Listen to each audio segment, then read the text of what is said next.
On the last day of class, a black envelope arrived in my university mailbox. For months now, I'd been receiving death threats and love letters, and pictures a professor can get arrested for possessing. This envelope was different. It didn't seem to be the work of a student. It must have been a mature and steady hand that had sealed it down with candle wax and branded it with the letter Q. Against the simplicity of the black envelope, the golden letters snaked intricately. A scent followed. I lifted the envelope to my nose and closed my eyes, trying to remember where I'd smelled that perfume before, a quiet collusion of honey, salt, and ash. It made my body stiffen with a memory my mind could not yet locate. That is when I heard the footsteps. You are listening to Filthy Armenian Adventures. In this episode are selections from the live show Hive from Austin, Texas with Jack Mason, London with Yeerk, and finally the finale from Hollywood, where it all started with just me and Garin Hovannisian, the author of the new novel Hive.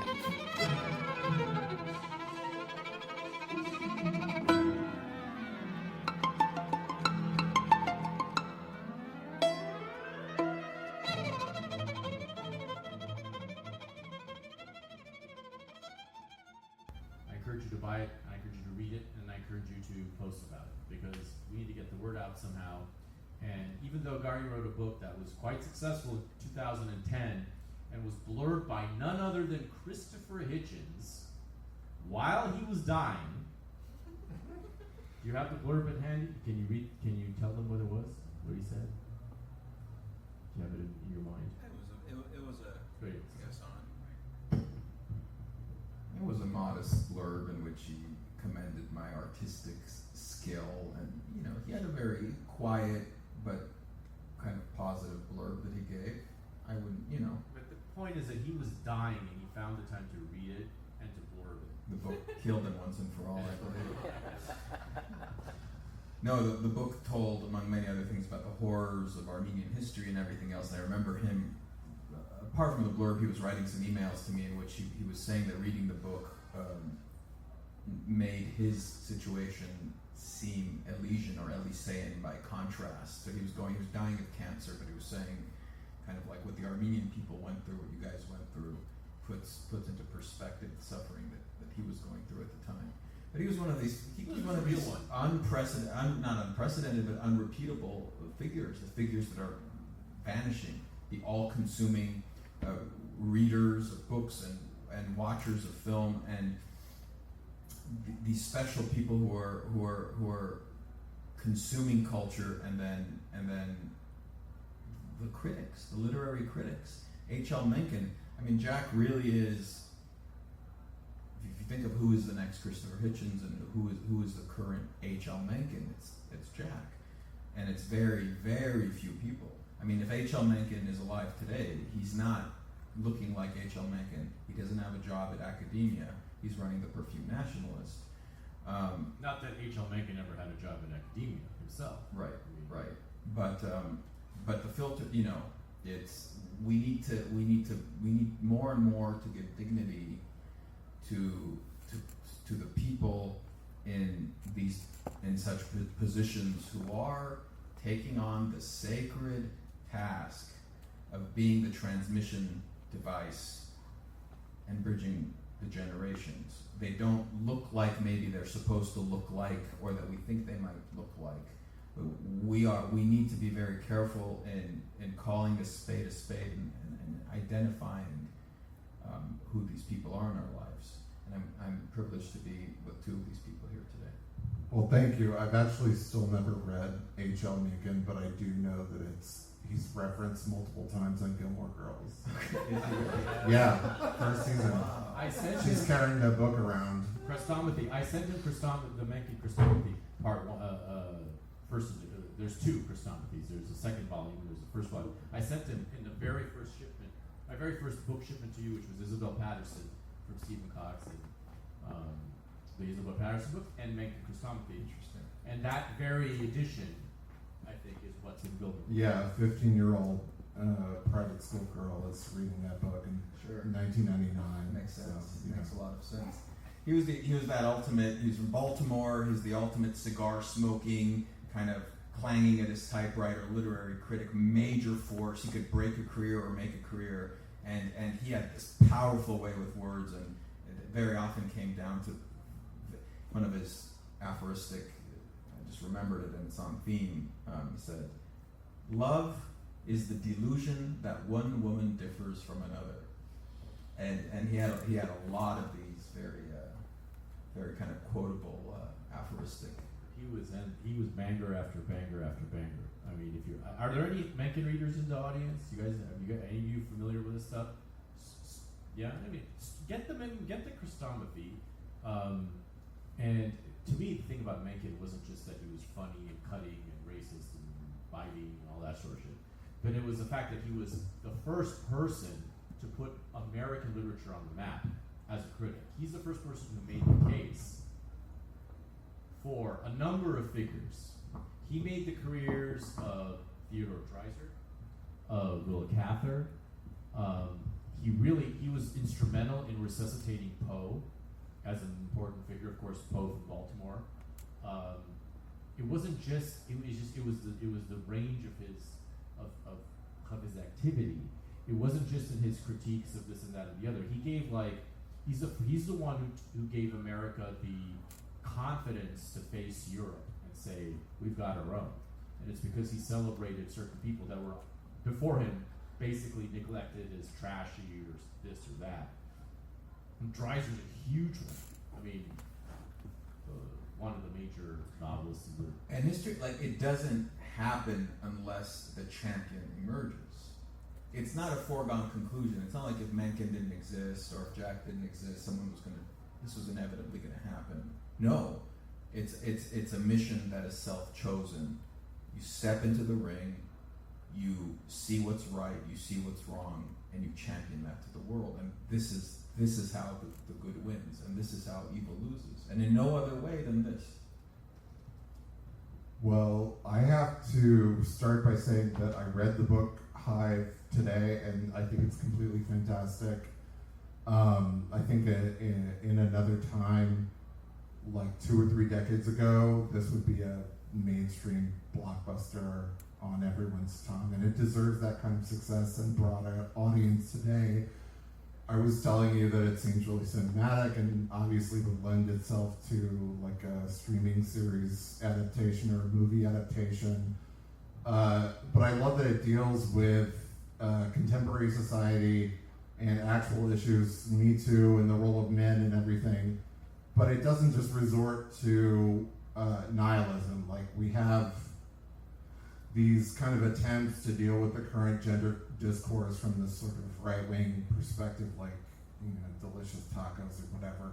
These like post-Welbeck kind of people, but they end with this kind of message of nihilism, where it's just like, okay, you're diagnosing the problem, you're showing how like girls are like brainwashed automatons, they're like infertile, whatever, they're impossible. But you actually come up with like a complete, kind of fable of, Me Too society. I think it's really smart. Also, just reading it and knowing Alec, I could see that you're both best friends. The Ayn Rand is there, Polya is there, the Agatha Christie, all of the references are so fun. It's also just like a sexy thriller. Like, people should be reading this in airports. It's like the perfect 200-page length, but I really loved it. You did great work. Thank you, Jack. And I'd be lying if I underplayed how important such a moment is when you're writing a book like this within the culture that we're living in. The possibility that it could be appreciated by someone like Jack, that it could be read by people like you, is all that you can possibly hope for, and the destiny of such a book if it's to have any glow, will happen by people recommending it to each other and getting the word out. Otherwise, It's also just sexy, and you know, since it's about a Me Too man, I was wondering like if you'd been Me Too'd or if you'd raped anyone. Or, you know, I just assumed it was all true and happened to you. So. And yeah, I'll take the fifth on that one. But it's true. But it, in the screen version, we're getting graphic. It's gonna have to be very graphic. Yeah. You know. Yeah, but no, Jack makes an important point though about it, which is that I am ultimately a romantic. I am not a nihilist. I believe in creation and I don't believe in destruction. And I think that's also what connects us, because at the end of any such thing, I want to return to. I want to love. And love is the engine of our survival. Love is what we want to return to. There is no glory in cynicism and in nihilism and in the cool and edgy iterations of defeat and pessimism and the pagan parade that is signaling the end of the world in which we're all living in. We need to twist it at the end. We need to come back to goodness. We need to come back to love. We need to come back to each other. I'm completely aware of how sentimental and corny as this can sound, but I do believe that the greatest of literature bends toward love. I can see regular feminist women liking it, honestly. Really? I mean, you do the really. You do the Polya thing of like depicting modern women as this like beehive, like the Thonian swamp, where they're this, you know, communist horde, where individuality is undervalued. But I think that it's so emotional and it's so romantic that a woman who's not red-pilled whatsoever could read it and like the honest emotion of it. And also probably, you know, think it's cool to be depicted as like a queen bee being fertilized and all this. Yeah, why don't we talk about that? What was your, you know, I'd say my blurb for the book is that that Hive, Garin does for the bees what Alfred Hitchcock did for the birds. So, what was your inspiration for finding the hive and the bees as an overarching metaphor for the story? As I hinted, one of my approaches, and this is both a strength and a weakness at the same time, in approaching the creative process is I build from the top down. So I start at the idea level. What are the kind of the philosophical ideas that I want to bring together to clash in these pages or in this film? And then it takes a very long time for me to bring these ideas down to the human level and to humanize these ideas. And very often, when I fail, I don't quite get there, and the characters still seen as mere representation of ideas. But at its best, these are ideas being kind of represented as people, and with every work I try to find like what is the symbolic order of this work, I'm writing about the eternal war between man and woman, and here the bees provide us a society that is a matriarchy.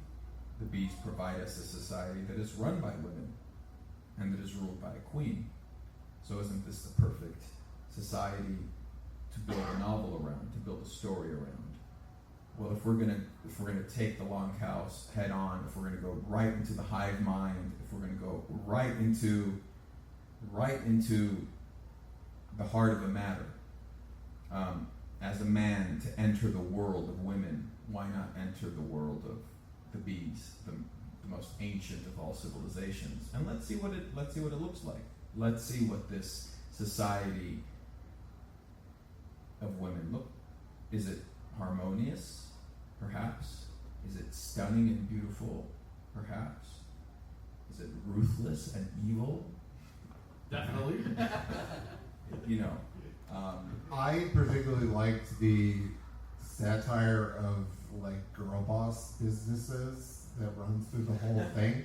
Like the wife has various grifts going on. This like LA wife for like a candle business that transforms into some vague nonprofit.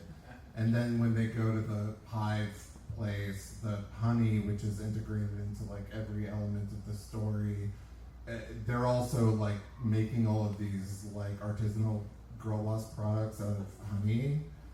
And that's something that's so like 2010, so present, that's so deserving of satire and hasn't really been done. I think the only time I've seen it is the movie Ingrid Goes West, which I really like. But it's a satire of that kind of like Joshua Tree, Marfa woman and her like artisanal little like leather wallet business. But she's a photographer also. That was one of the funniest parts to me. How do we get out of this mess? You know, this is your attempt to get out of the mess. This was your attempt to get out of the hive, the escape from the hive, and to recover the magic.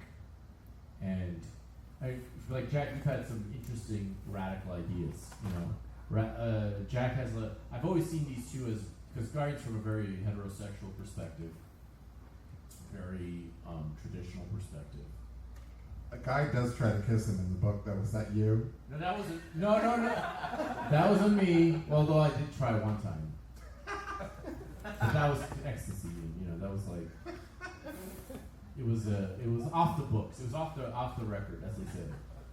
But there was that. But that probably is. There's a gay character. There's that faggoty professor character named Plank.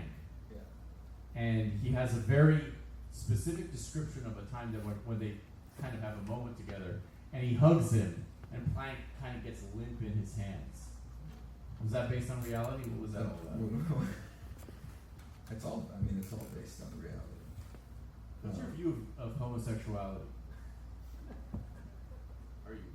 What's cool? What's your view? So here's some backstory. Alec and I went to junior high together. We went to high school together. All this time, I'm kind of horny and just like wanting to like talk to girls, and Alec is more interested in having like these intellectual like discussions with me, and I'm cool with that too. Like I'm into the mystery and the detectives, but in the back of my mind, it's like, Alec, why aren't we hitting on women? Like, and it's in our 20s when finally we discover, Alec discovers first, of course, that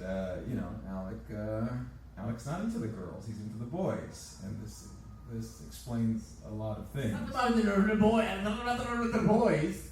It's not the truth. Right. It's just the truth. I'm just into that pursuit. You know, it's just. Right. So I'm trying to escape the hive because, like I said, No, I think I was answering your question. So homosexuality is the ultimate masculinity. I mean, at least as represented by you. No, I mean the idea that you would go and fuck men is the ultimate masculine act. No, I mean that.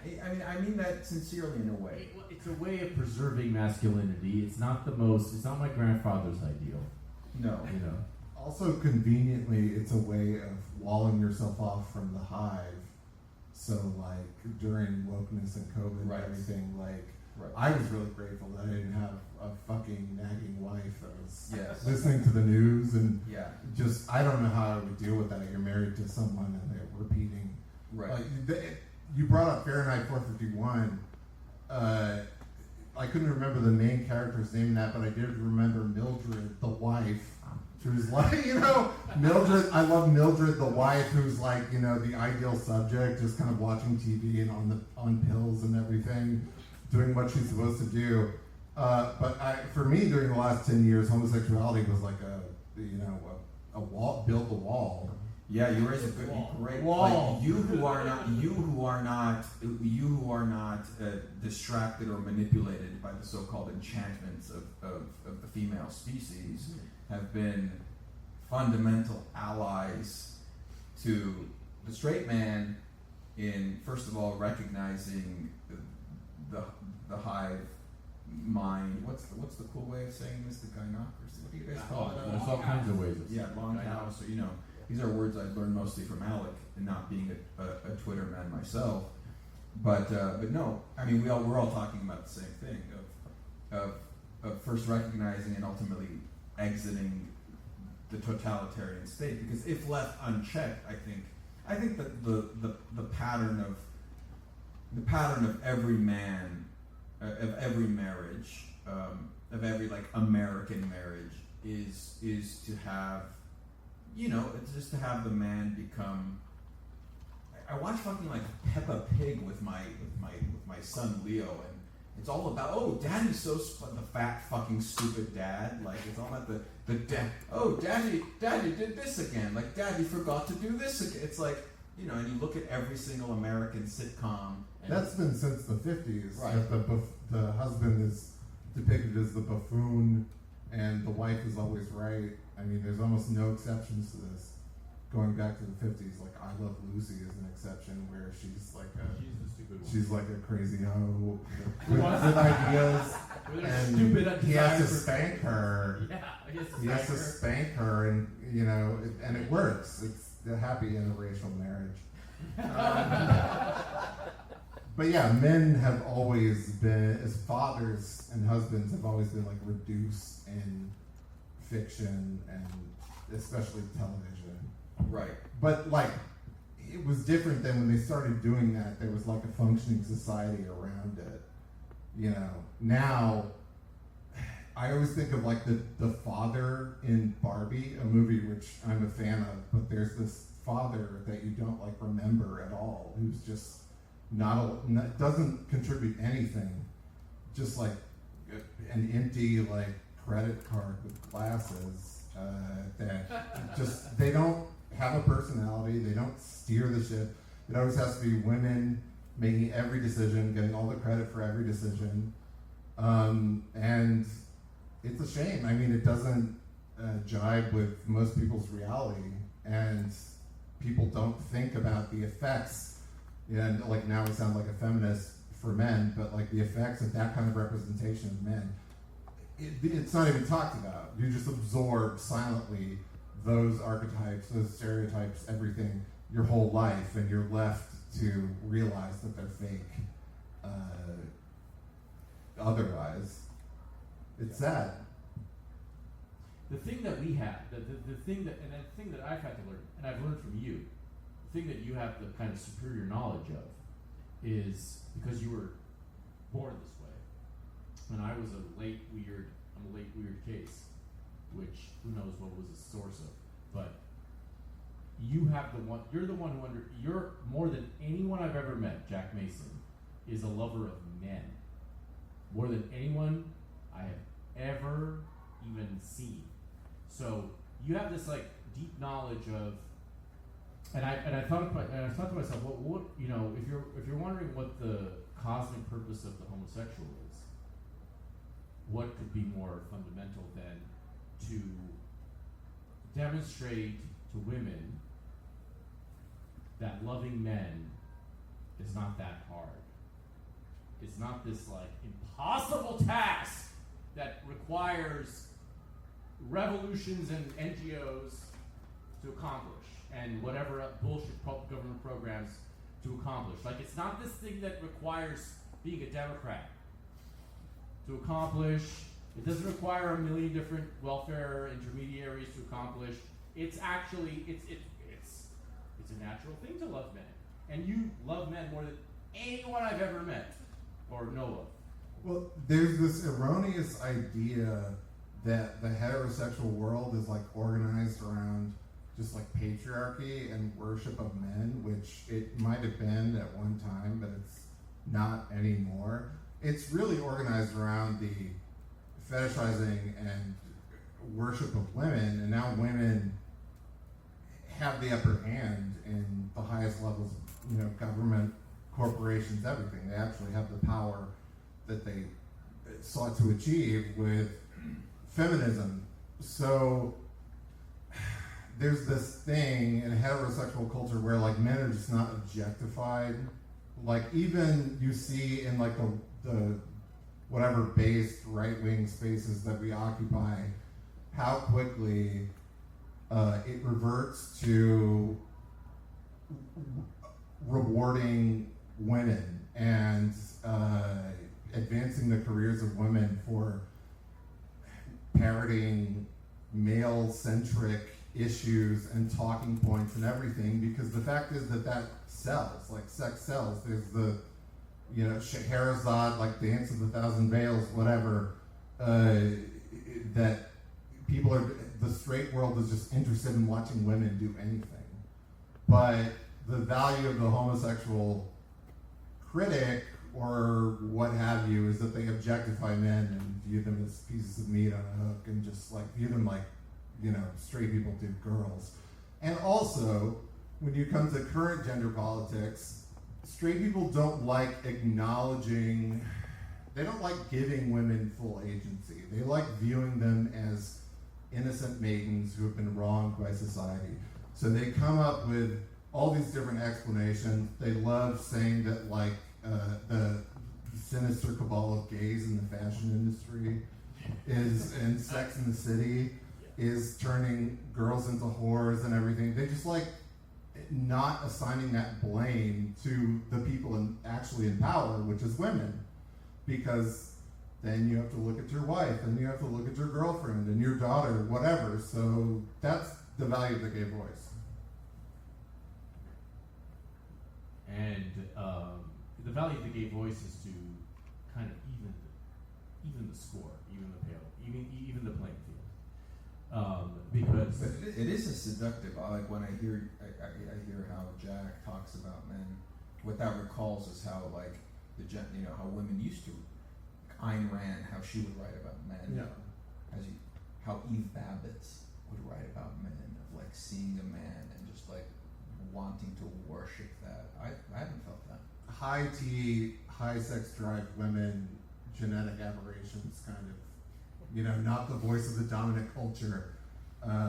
But yeah, people notice and they think that's funny. I mean, they think that that's like an accident with Ayn Rand. They're like, oh, isn't that so, like, that's why it's bad. What would you she's lose? Like so horny because she's ugly. What would you lose? What would you lose if, as a woman, you got down on your knees and worshipped a man?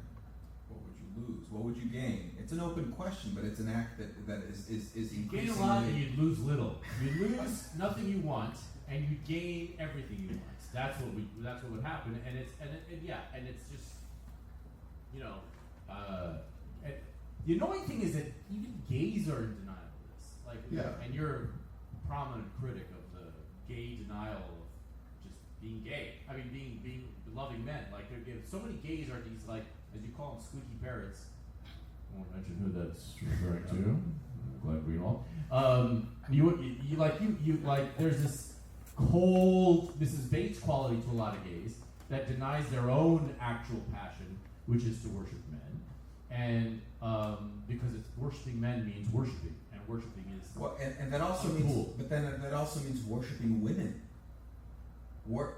A woman worshiping man means a man worshiping women, and it means the common worship of the great reproductive process that is supposed to enforce the continuation. Process. Of course, it's Which is the the ultimate creative process. the recreative process. And that's what we're talking. We are literally, all of this is we're talking about the salvation of our species and nothing less. I mean, we're using other terms.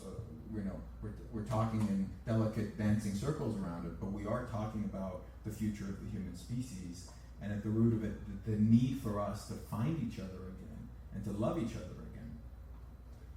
Yeah, but you also have to consider that there's no way of going back. Like, the solution to all of this is not like a impossible trad fantasy of like stripping women of their rights and everything. Like when right-wingers talk about the 60s, they act like it was this, and the sexual revolution and everything, they act like it was this like horrible event which could have been avoided. No, it was inevitable. It happened for a reason, and if you were living in the society of that time, you would be sympathetic to those issues. It just was inevitable, and you can't go back and, you can't restructure the entire global economy so that women aren't working. You can point out that most of their jobs are fake and made up. And that they aren't happy. and that they aren't happy that they're required tons of pills and everything. You know, but I'm sympathetic to that. But it's, I don't know, I'm like, kind of like a centrist about it. Like, I sympathize with feminists. Like, I get it. You're like, a 1970s feminist. I'm a 70s feminist. I get it. I just, where things went wrong is when those feminists refused to admit that they had succeeded and continued through the 2010s through this like witchcraft of we always have more work to do, and Me Too prominently. I mean, Me Too is really like the global disaster of all time that's like crippled Western civilization because it is criminalizing the male sex drive. It's a witch hunt panic criminalizing the male sex drive. So it leaves men with nowhere to go, nothing to do but transition and become nightmarish Silence of the Lambs, ghoulish cartoon parodies of women who are applauded by society. It leaves men with the feeling that they have committed original sin through their biology, which they can't help. And also it stigmatizes the idea of a sexual reward or like sexual currency for your achievements, which is how civilization advances.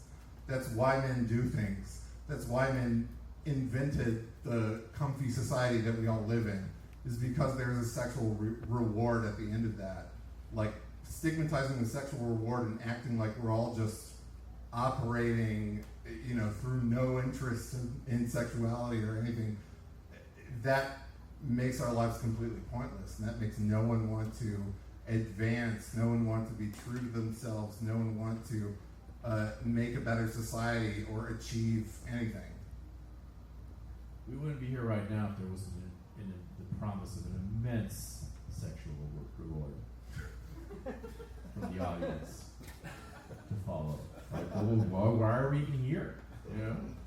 You're saying there's like an undercurrent of horniness underlying. What's the point of even being here if that's not there? It's true, but that's been demonized, and it's demonized in the most stupid way, and we see those bearded, bald examples of what that demonization, like in Austin especially. I saw this picture of this one guy. What was it? Like yesterday at the bar. Remember that bar we were at? What was it called? Of the firehouse? The firehouse. There's a portrait of the guy who's completely bald and has one of those completely harmless beards that go out to here. And this is the Austin. This is like that, that like low T, that like fake preacher. There's a fake preacher with that look, and it's like, what are we talking about? Yeah. It's scary. And I just want why is this? Why have we arrived at this place where the fundamentals of creation, the birds and the bees, have been demonized, and we're so scared. We're so scared of. I mean, what's the like? Why are we so scared of something going wrong? Because it's been criminalized. Right. Because you hear that instinct within yourself, like spurring you on to do something, and you think, oh, this is something actively criminalized in society. So you're told to just, sublimate, ignore all and just kind of like whine and write your delicious tacos book, that like sort of diagnoses the problem but doesn't offer a solution or anything. No one wants to be the one that tells the truth. And, what has kept the woke 2010s Me Too libtard engine going is social stigma.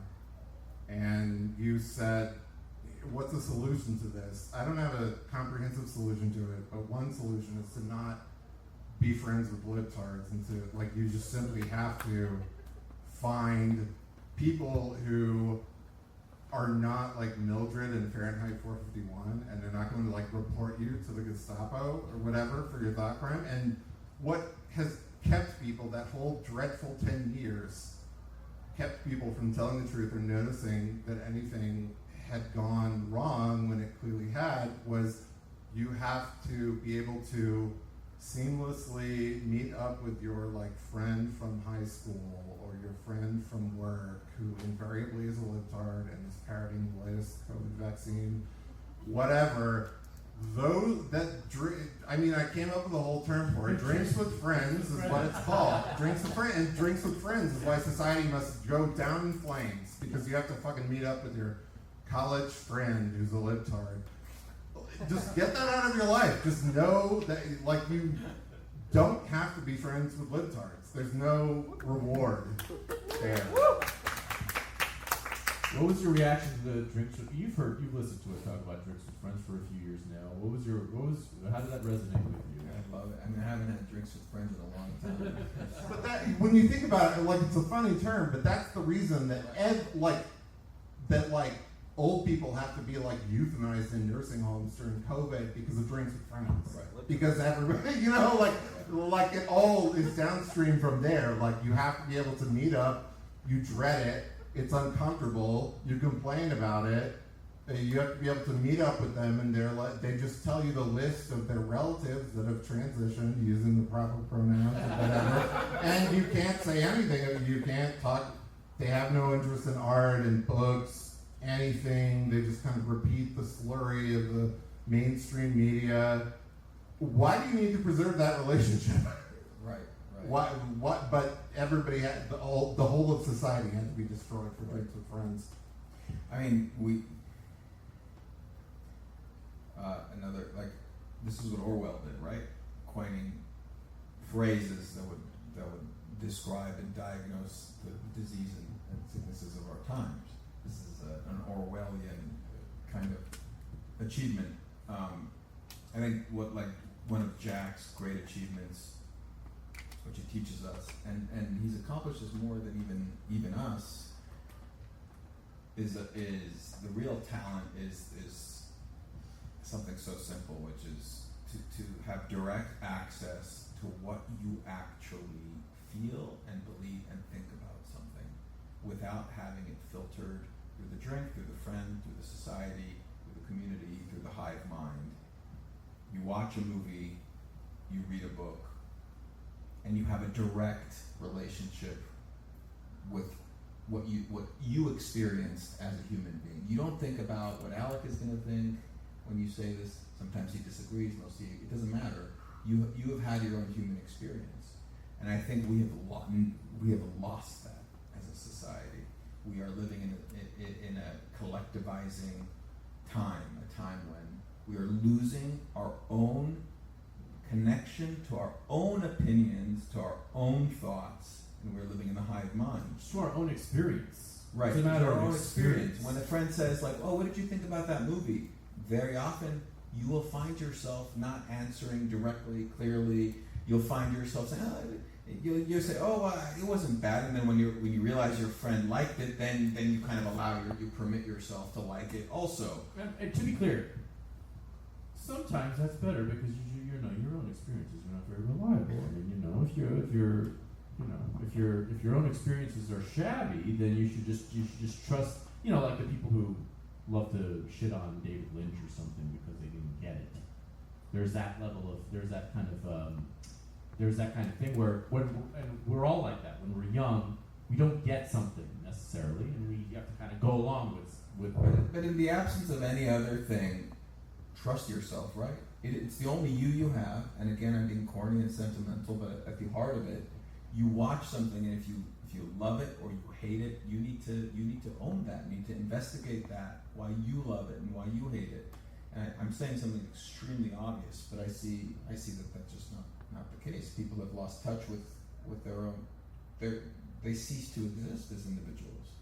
And we're all three of us Ayn Rand fans, but Ayn Rand is the most stigmatized media that I have championed in like the 7 years that I've been doing this, and I've got the most grief and just the most backlash because the system in place to stigmatize her goes back to the fucking 40s And it's all based on hearsay. It's all based on these, talking points about how she's ridiculous, how she's bad, and the implicit threat of the social stigma of what if you think it's good, then your life will be ruined. Because all of us, the establishment, think it's bad. But the reason that when you go in the used bookstore, all the copies of Ayn Rand books are beat to shit, it's because people actually read it. Which is a phenomenal achievement.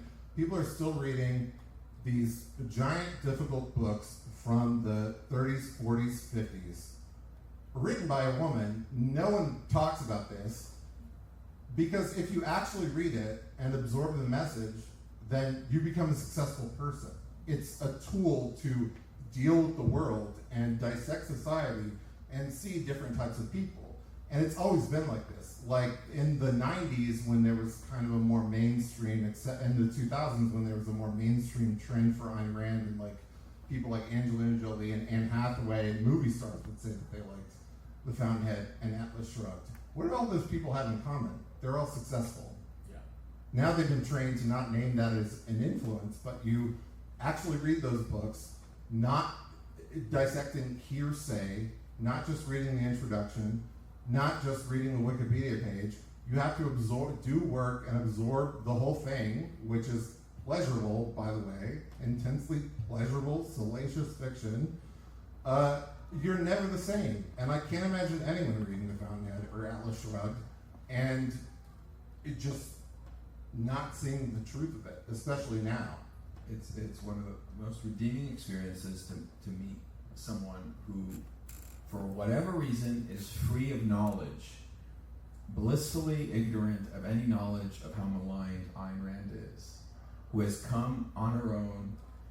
And I live mostly in Armenia these days. I live in Armenia, and from time to time I'll come across somebody who, because mostly she is not aware of the politics around it, has read Ayn Rand, has loved Ayn Rand, is like this like when you say a badass woman, like a badass girl who's built her own fucking business, who loves men, who loves to fuck, who's built her successful business. She loves Ayn Rand. She's free of all the knowledge. She has found her own, and like that is, And they just say, "Oh, I read it. It was good. I loved it. I love those people." I loved it. Yeah. Like my boyfriend's mother, who's I think 75 years old. Like I brought up The Fountainhead. She was talking about the 60s. She says, "Oh, I read it many times. It was the thing to read." Imagine there was a time in the 60s where the thing to read for a 19-year-old girl was The Fountainhead and Atlas Shrugged. That's how it used to be. It was like something a cool chick would know about.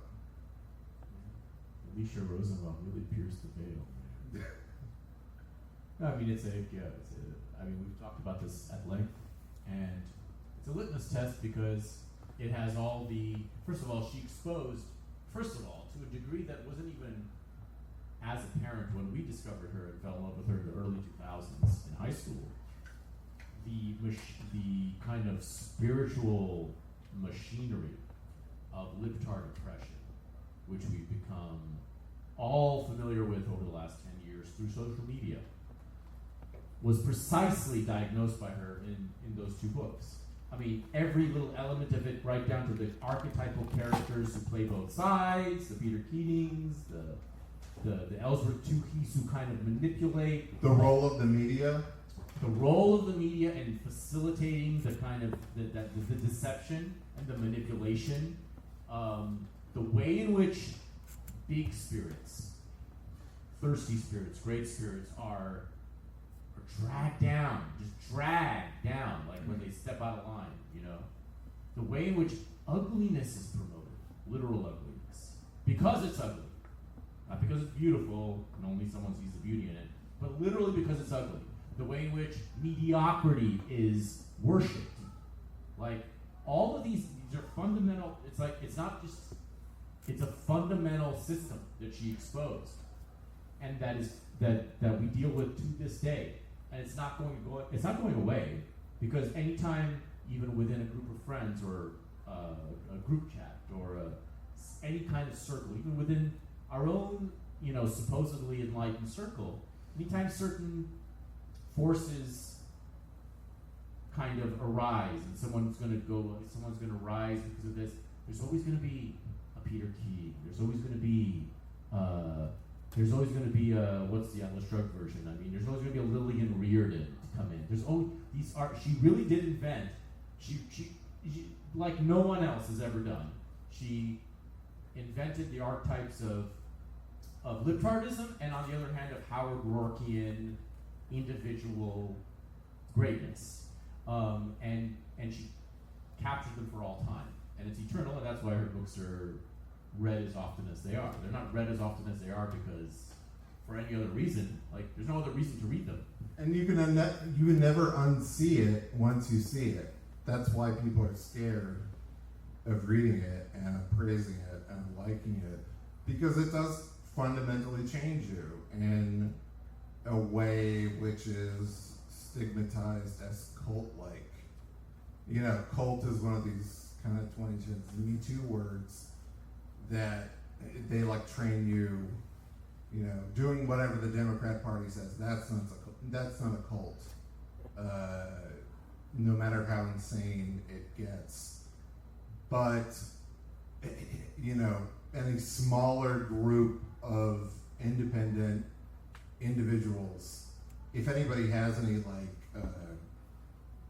strength to complete a task, or the conviction of their ideals, or anything, or they correctly assess the negative treatment of them outside, that those are the flags of the cult leader. The libtards have this little document that's signs of a cult, and it's thinking that you're persecuted. Noticing that you're persecuted, noticing any kind of conspiracy against you, whatever. It's just to keep people from absorbing the message of that book and the Fountainhead. And right-wingers are equally retarded about it because they always focus on the atheism of it, the supposed atheism of it, which is not barely there and not a problem at all. You just read it and be okay, Jesus is up here. Jesus is driving the force of individuality. Jesus is it doesn't come into it. John Galt's motor is it doesn't come into it at all. But they stigmatize it in that way, and the main thing is the social threat. The social threat of, even if you know someone who seems really with it and cool, who's into it and praises it, there's the social threat that people will think you're ridiculous if you praise Ayn Rand, because it puts you outside of society in a category of crazy people, which it doesn't really. Everybody likes it. Or in our Dying Square kind of thing. Well, that's because they can't read a book. Well, there's that. They can't read a book because you can't read a book if you live in New York. Because you're romping, shrieking. It's impossible. It's impossible. So you can read the Wikipedia page and analyze the data of what others think about it, but you can't finish a book. You have to always signal. You have to always signal that it's not your thing. It's just not your thing. This isn't your thing. But she has a good point. She has a good point about being right about every single fucking thing we talk about. When it could literally save the world if you just said, "This is great. Everyone should read it." It would be so easy, wouldn't it? But we can't do that. We can't do that. We have to pretend we're above it, and we're too cool for the school, Ayn Rand School for Tots. Where were we? Well, what Ayn Rand is trying to kind of educate us on is to face a certain invisible structure that dominates society and that dominates kind of various levers of society, and that will inevitably arise to oppose any great individual who tries to accomplish something unheard of and unforeseen. And ultimately, in Hive, you've presented a vision of this, of what that invisible structure is yourself, in your own way, and using the world of the bees. Should we talk about that?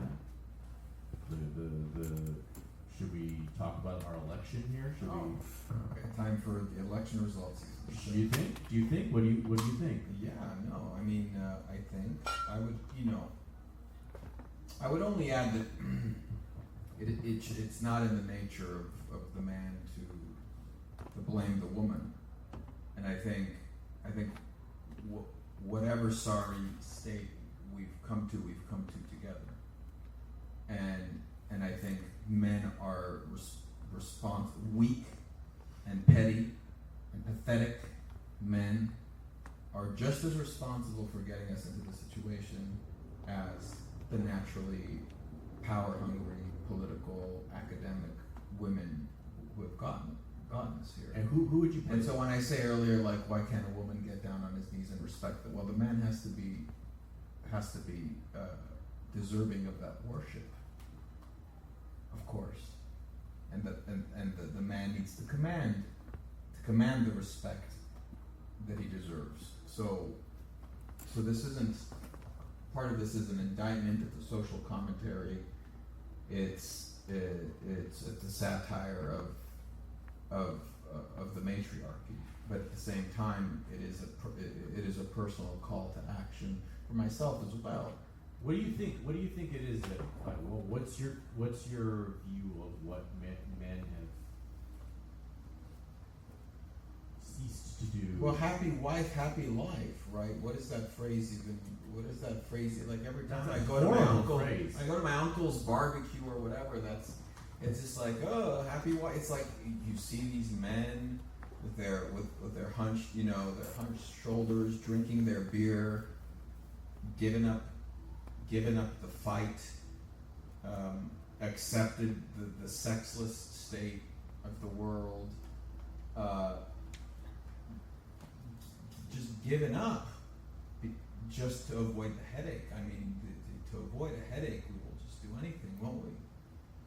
Whereas, yeah. I think that common narrative today is that pussy inflation is so high that a guy meets the first girl who will fuck him and they get married, whatever. He immediately surrenders every bit of his individuality, all of his hobbies, his decorating, everything about his life. He surrenders that. You're just supposed to, as the guy, you're just supposed to. What are men's hobbies? They're useless, time-wasting things, trains, video games, whatever. And that makes everyone unhappy because it's unattractive to be with a partner who doesn't have a life separate from you. Everyone thinks that they want that they want this devoted slave who is just like a tumor attached to them, but they don't. And I think that men have to insist on keeping an identity separate from their relationship, which is very difficult because on both sides of the political spectrum, left and right, everything that like guys do alone for fun that doesn't increase the monetary value of the nest is stigmatized as creepy, incel, loser behavior that has to be eradicated, like at the end of like 40-Year-Old Virgin. Like all those movies end with like the guy getting rid of his little toys or whatever. You don't have to keep the toys. It doesn't have to be this literal, like you have the Funko Pops, but you should have a life and interest separate from your relationship, and you should draw some lines there. And like women are allowed to have their own world, like they have the girls' nights. I see it every Saturday. I see the man who's babysitting the kids going around and like, where's the woman? Oh, she's at the like drunk girl party. She's allowed that because worship mom. But the men have nothing. And what else? Like, male-male relationships. Yeah, I mean, stigmatized as homosexuality, whatever. Polya takes us to Polya does a great analysis of this at the mythic kind of primordial level of, the man has the dick.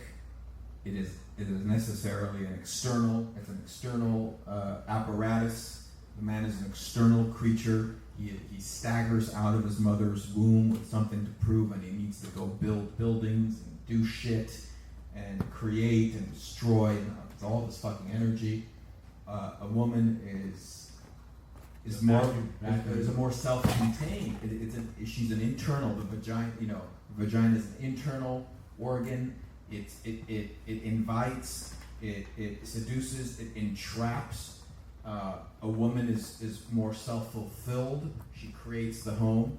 And so this is all fine. Like, this is who we are. This is, God and glory are in all of these things. I mean, men and women are equally, saints in all of this.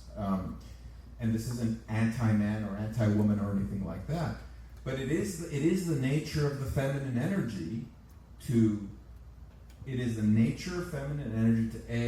entrap, to neuter and entrap the man into the inner world, and then to lose respect for him, which is the inevitable result of what happens if you were to go along with the plan. The woman's plan, and this isn't conscious, this is entirely subconscious. The woman's plan is to neuter the man, and then to lose any attraction and respect, and the man cannot allow that to happen. He must, in the words of a great man, he must be sexy, he must be imaginative, he must be creative, he must command nature and the world, he must be great at his job, he must seduce his wife into great and passionate romances and adventures. He must go to Las Vegas with his gay friend once in a while for 48 hours. And all this is difficult now because modern relationships, the girl always makes more money than the man. And I mean, there's just a certain reality. Like, yeah, you can live your Bronze Age life if you're independently wealthy, and you can throw your money around or whatever. But for average guys, just like with feminism, the system is stacked against you. They're always going to hire a girl. The wife is going to make more money than you. You'll probably often become the primary child care person. So there's more to it than just reading red-pilled books and coming up with ideas of how you want to live your life. But something I really like that you do in this book, in the various attempts, film, literature, whatever, to feebly deal with cancel culture and the effects of it. There's that terrible Swedish director who makes those animal. Borgli. Do you know his name? Something He's Borgli. texting Bret Easton Ellis. Yeah. But he makes those anti-woke movies, and there was that one with Nicolas Cage where he's a professor getting canceled, but he's innocent. And you see how bad it is when an innocent person gets canceled. And that's a lie. The fact that you show all the men on the island, there's an element of truth to their Me Tooing, everybody, it's useless to deal with this tentacled, all-encroaching problem with this idea that, but what if it happens to someone innocent? It's communism. There's always guilt. You can find, if you're not actually guilty, they can find it. It's not just how sad this is when the wrong man is canceled. Yeah, as if all the other ones are correct. But Yeah. Just that, we're going to hit the wrong guy one Yeah. time out of 50. Yeah, and in yours, should be mentioned, there is a major moral ambiguity. There is not, you're not pussing out because you're not pussing out with innocence. The point is that your character did maybe do the things. Did something because that's what it means to be alive. That's what it means to be a man. It's not, the appropriate thing isn't to do nothing. Because if you do nothing, you're doing nothing. You've got nothing going on. You're not doing anything. You're not getting out of bed in the morning. It's natural to do things that are potentially cancelable if you're a male. Otherwise, there's just no point in doing anything. And But the things that are cancelable, post Me Too, any normal modern sexual interaction is technically can be criminalized in this way. You see this with the later Me Tooings, where it's really something very unexciting, and it's just what's his face? Not Seth, Jonah Hill texting in an angry tone, where it doesn't even have to be anything sexual anymore. There's no contact. But like sexting isn't a crime. Like that's not a crime, but it can be used currently in the culture as like, look at that, you know, this targeted like blackmail thing. The sexting itself is not a fucking crime. I mean, it was the same with that stupid little Democrat twink. What's his name? David Hogg. No, not David Hogg. The other one. Sisson? Yeah, Sisson for like. Yeah, they were. You know, there's a whole stable of these Democrat twinks. But like, you know how, like we talked about how repellent and loathsome it is, how like right-wing straight talking heads, whenever another man is being Me Too'd over some vague sex thing that's clearly bullshit, they all take the wrong side and they all do this like, well, he should have kept his dick in his pants.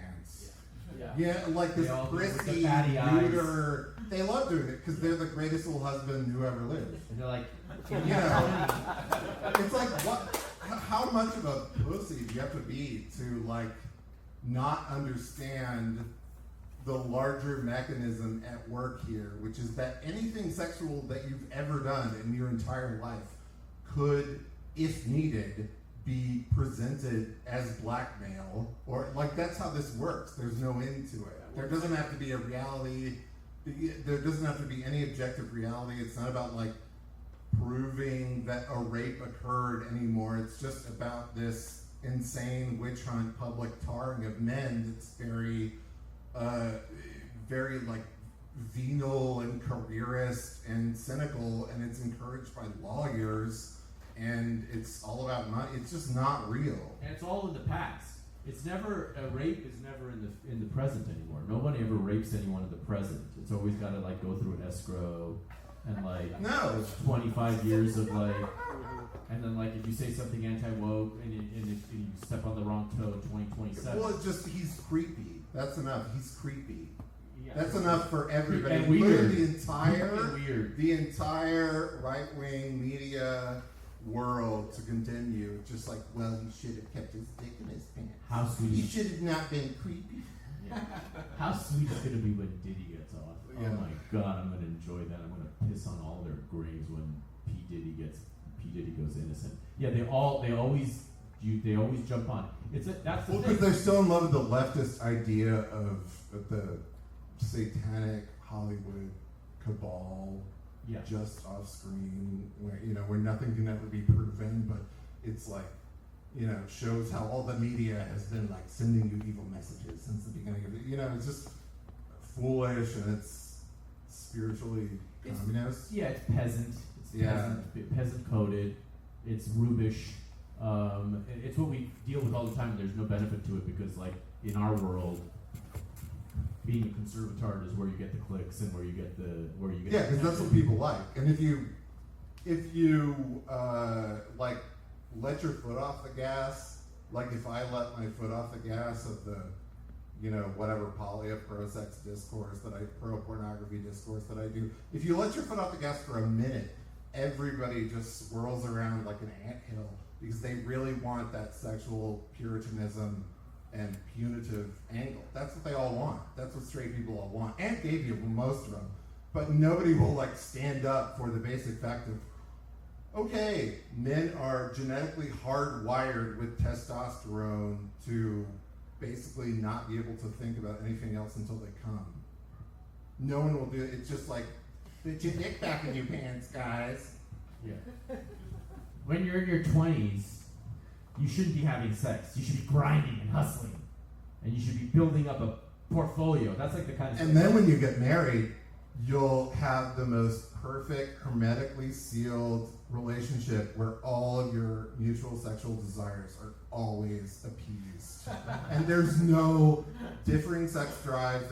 That's how marriage works, that once you get married, then it's just, you're fucking all the time forever, decades, and there's no conflict about that.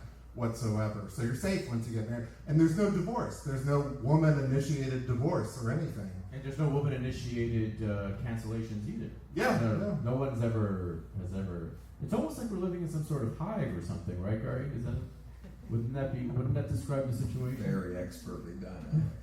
Beautifully done.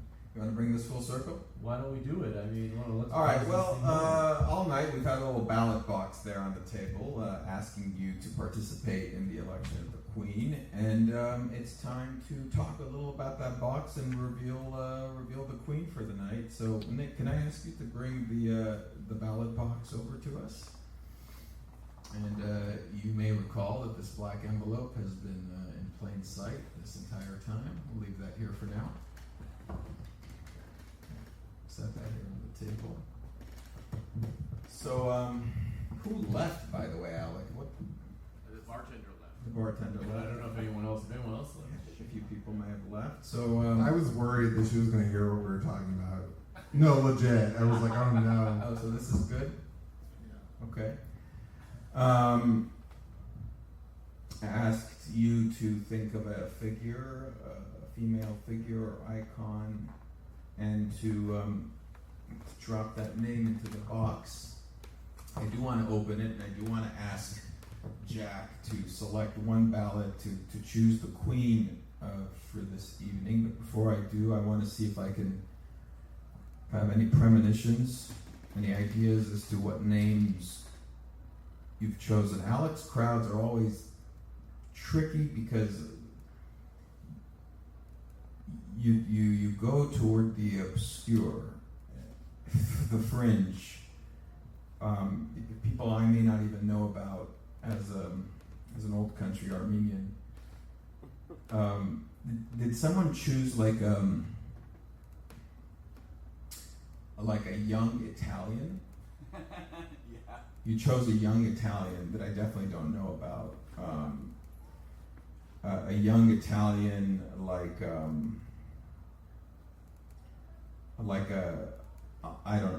muse-like figure, Yeah. a social media muse. Yeah.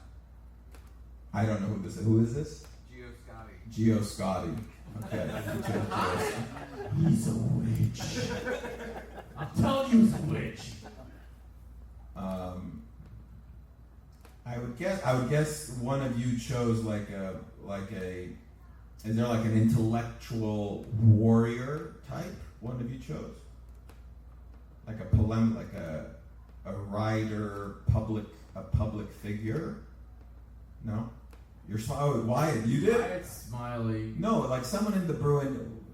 Alec and I founded an alternative newspaper at UCLA, and many years later, when Wyatt was there, he resurrected it as the editor. So there's a thing. I would hope that yes, a powerful intellect like Ayn Rand, but not Ayn Rand. I would say Wyatt. I would say the easy answer, not true. It's not Ann Coulter, but it's in that direction. It's in the direction of an Ann Coulter. It is Ann Coulter. Ann Coulter. Anybody else choose a polemicist, like a public female figure? You did? Yes. Oh, you did, but an older one. Yes. A dead one. Yes. A dead one. She is not with me. She's not. Can you just think of her name in your mind? Is there like a P in there? A P that doesn't sound like a P though. A P. There's a P. There's a P in the beginning. Her name begins with a P. Yes. Who's this? Who's the Phyllis P? Schlafly. Phyllis Schlafly. That's who you chose. I was going to have her in my opening. I was going to say Phyllis Schlafly lets her hair down for a thirst trap. That's a good No right. one would get it, but of course, here we go. How did you know he picked Phyllis Schlafly? I didn't. You knew. I just. I knew, but because you deduced it. Let me try one more before coming to the. Guess who I picked? This would be easy. Jack goes direct. Not the first thing that you. It's not the first thing that you think that I would pick. It's the second thing, because the first thing that I think that Jack would pick is Camille Paglia, but the second thing I would pick is what Camille Paglia would pick, which is Madonna. Correct. Well done. Thank you. With that, I want to open our ballot box.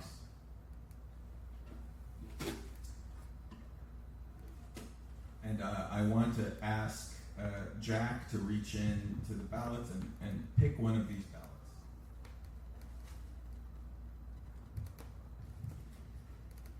I'd like to ask Jack to open the ballot. It says Queen of Hearts. I think I might have to pick another one. No. I think that's the one you're meant to pick. I think that's. Is that like a purse? It's a Like figure. the one from Alice in Wonderland? It's an icon. It's an icon, and coincidentally, we had one card picked, didn't we, in the very beginning? Someone picked a card, put it in this black envelope, Wasn't me. It was Hunter. and I'd like to reveal this card to everyone here in this audience. That was my little trickery for the evening. How does he do How it? does he do it? Can you do the email thing that David Copperfield does? What's the email thing? Well, if you go see David Copperfield at the MGM Grand, Yeah. you get this email with a picture of him holding a scroll with your name on it. Like it's like magic, and you never gave him your email. He can do it. I can do everything. And he goes, check your email, and everybody does it. He can do all that shit. He's a first class magician. He's been Me Too also, so topical. I know. And if you can't escape a Me Too accusation, are you really a magician? I mean, Houdini could escape a fucking locked safe in the underwater. You can't escape a Me Too accusation. Why don't you hit the? So if you haven't got, if you're not a VIP and you have not, buy a copy of Hive before I'll you do it. You want one last? Here's the thing. The thing is that obviously the elections were rigged, right? The elections are rigged. Yes. And that we believe that we have the freedom of choice. We, the people who write on the ballots, we, the people who believe that we participated in the democratic election, we who counted the ballots, but ultimately the decision of the Queen, there's no democracy here. And I'll conclude my piece by reading one last passage from Hive. I won't take too much more of your time, but it leads from this little so-called election that we had. The Hive is the progressive totalitarian state. Anarchy masked as monarchy, masked as democracy. The rule of everybody by nobody. The propaganda machine calls this harmony, but it is only compliance enforced by fear of rejection, isolation, and death, and accomplished through the compulsive signaling of agreement through the social network. Even the dazzling dance of the honeybee is an imitation of individuality, actually a self-effacing gesture of worship, a confession of the death fear, and a joyless celebration of the ruthless god of consensus. In the Hive, anybody pretending to be somebody is replaced. Even the Queen, when she is no longer able to mate or lead, she is murdered, torn to shreds by her own worshippers. I see them racing past me now, mobbing in a murderous frenzy, charging up the Hive. The honeybees are sick. They have been poisoned by their own vengeful dream. They are victims who, being victims, dreamed of becoming perpetrators.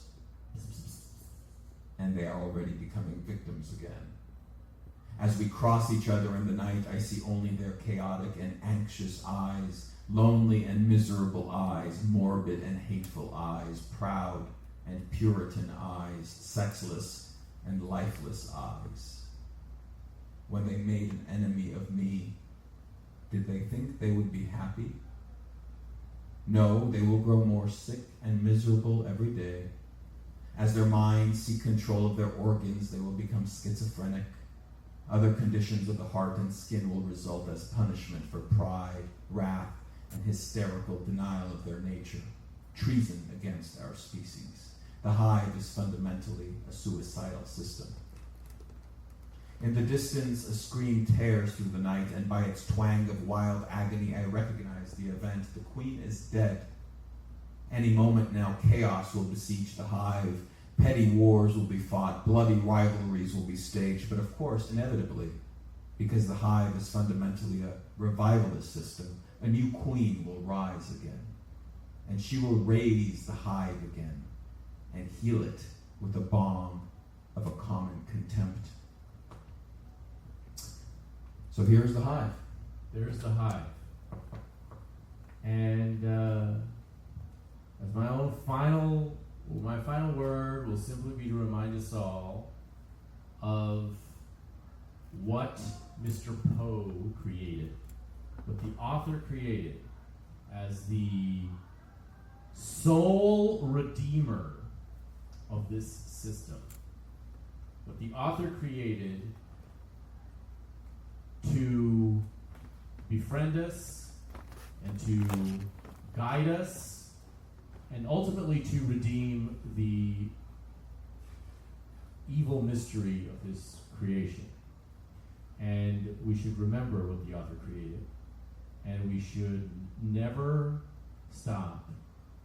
We should remember also what he's called that author's creation, and a certain nickname for that author's creation. And we should remember to never stop believing in, never stop worshiping, never stop wielding, and never stop being the dick! Well, I'm a candy. Thank you, everybody. Thank you, everybody. I have to see. Thank you.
Have to do some basic cleanup. Oh, this is. You should come this. I've never gone to one by myself. This? Those are good. That one's Sprite. Okay. The other one's Coke. You're gonna enjoy it. They were good. Yeah.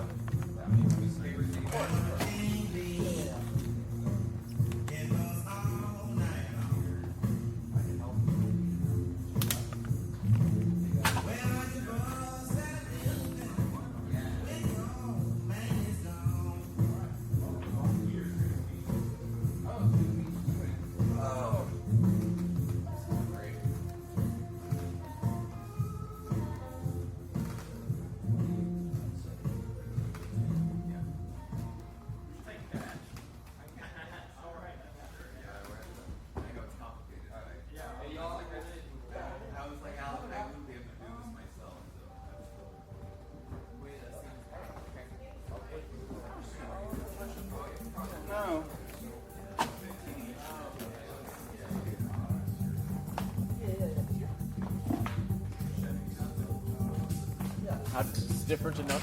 I was just explaining. I chose another book that I like, so that was good. Yeah. And I like that you like. There's portions of it that are modular, but you're able to accommodate a second portion with an interview. That was great. We're going to do that again in New York with another interview. It'll be interesting. Yeah, it's a big scene up. I mean, it's also, I don't want to do this. I'd get bored saying the same shit over. Well, it's like the comics have the bit. It's like, okay, let's do this. And you have the same like, laugh line. It's really boring. Yeah. I mean, obviously the beginning is the same, but after that, I also want to explore different territory with it. You know. Yeah. It's part of the fun. Well, like I was saying, it was just like.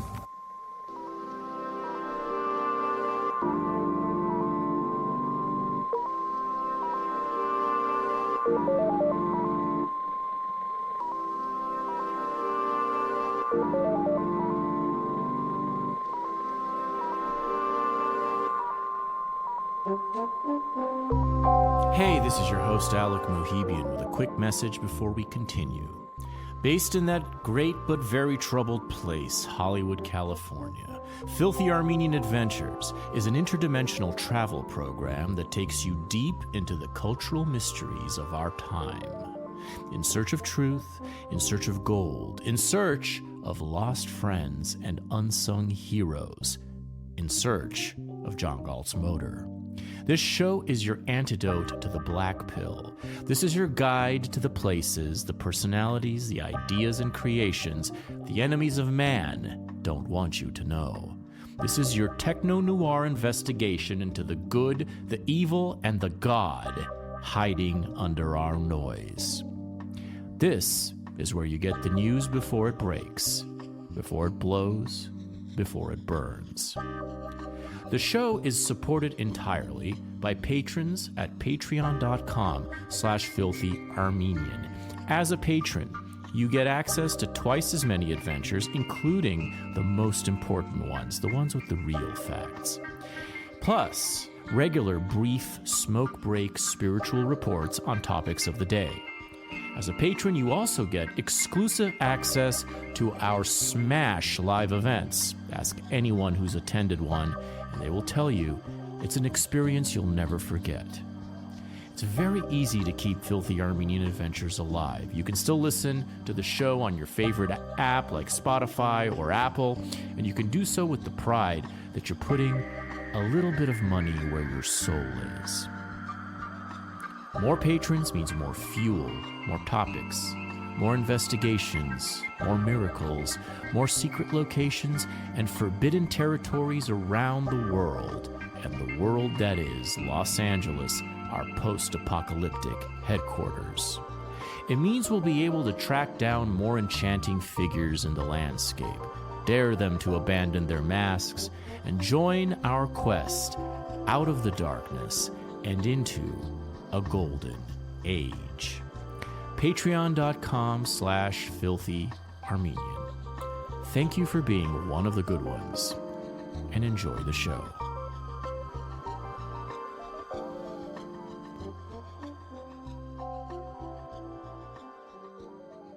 Orwell was really very important as we became more culturally and socially and politically savvy.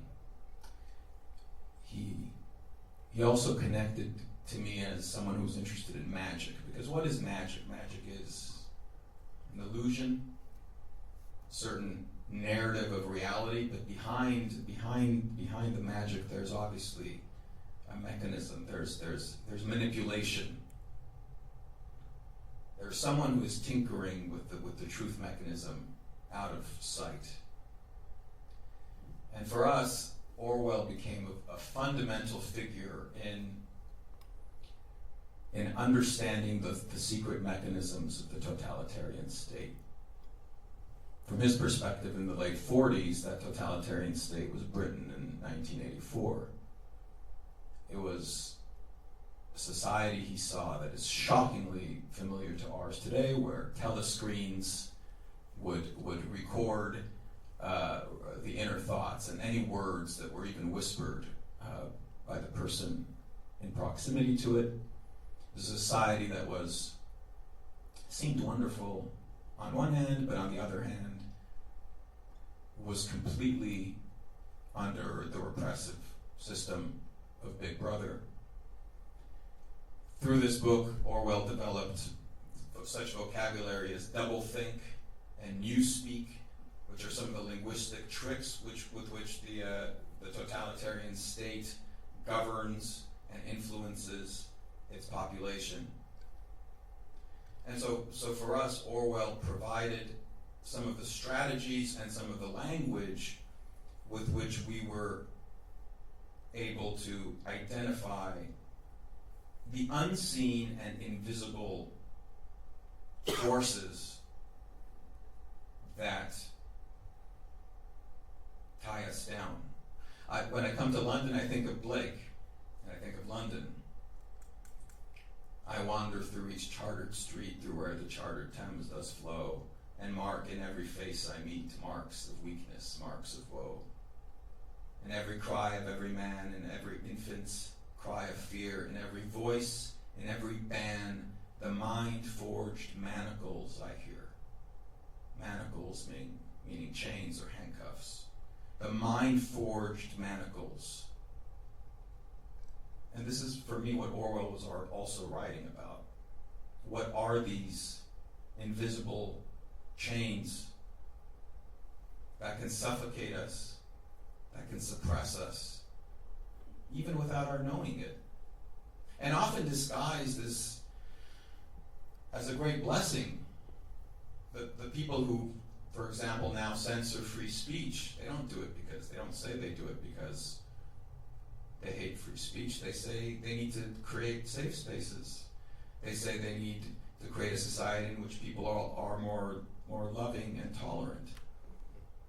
And it's crazy, in fact, and very Orwellian. We were just discussing this with Ben and Melissa and Alec, which is that the latest editions of Orwell's 1984 actually come with an introduction in which the publishers feel the need to justify some of Orwell's views about women or about some of the other controversial topics that he touched upon. Is that good for Orwell, or? Should I read the offending passage? Read the offending passage. That appears in the 75th anniversary edition of George Orwell's 1984 with a seal on it that says approved by the George Orwell estate. Okay. It's a great start. The author of this, by the way, is whoever the woman is on that cover. That's the one everyone reads now, as a sign now, by the way. It's a great start. I'm enjoying the novel on its own terms, not as a classic, but as a good story. That is, until Winston reveals himself to be a problematic character. For example, we learn of him, quote, he disliked nearly all women, and especially the young and pretty ones. Whoa, wait a minute. Orwell. Winston's views on women are, at first, despicable to the contemporary reader. He is the kind of character who can make me put a book down. When I was younger, that's exactly what I would have done. But I'm a more seasoned reader now. And I know the difference between a flawed character and a flawed story. And I remind myself that this is a dystopian novel. An idea of what society might look like if certain dark forces prevailed. Orwell is suggesting misogyny is likely in a totalitarian society, and Winston is a product of that environment. I was once trying to write a book in a huge building outside of Yerevan, the capital of Armenia, where I live. It was in a place called Zakhazor, the Valley of Flowers, at the old Writers' Union Hotel. In Soviet times, there were major structures that were given to the writers and the composers and so on, and Armenia, being a post-Soviet state, had a writers' hotel in this resort town, and I thought the only person in this abandoned, shining-like Soviet-style hotel. Then I heard some music one night, and I followed the music to the only other writer who was inhabiting this 1,000-room hotel. He was a writer you would not have heard of, writing in the Armenian language, dying of cancer, writing his last book before he died, and we became friends. And we would go on long walks into the mountains. And Levon would pick flowers, and he would smell them, and he would tell me about the flowers. He'd be able to whistle to the birds, and the birds would whistle back. It was very in harmony with nature. And he once turned to me and he said, "You know what, Garin? We writers and artists in general, we writers are like bees. We go flower to flower, collecting a bit of information here, a little bit of magic dust there. And then our goal and our job is to condense all of this into honey." So these books have been the different flowers from which I and we have collected our nectar, and which has brought us to the honey that we'll be concluding today's talk by talking about, which is my book Hive. Kind of Agatha Christie mystery, kind of engaging the ideas and the cultural and political battles of Ayn Rand, a decoding of the totalitarian state, or what I might call the hive mind of George Orwell, in pursuit of more cosmic and cryptic mysteries as Borges pursued. And so all of this has also been, in addition to being the journey that we've taken through the mystery genre, a tribute to the writers from which we came. Because we weren't born yesterday or even 30, 40 years ago. This has been a journey in the making for thousands of years, which brings us to Hive. It is also a sexy corset ripper about the birds and the bees.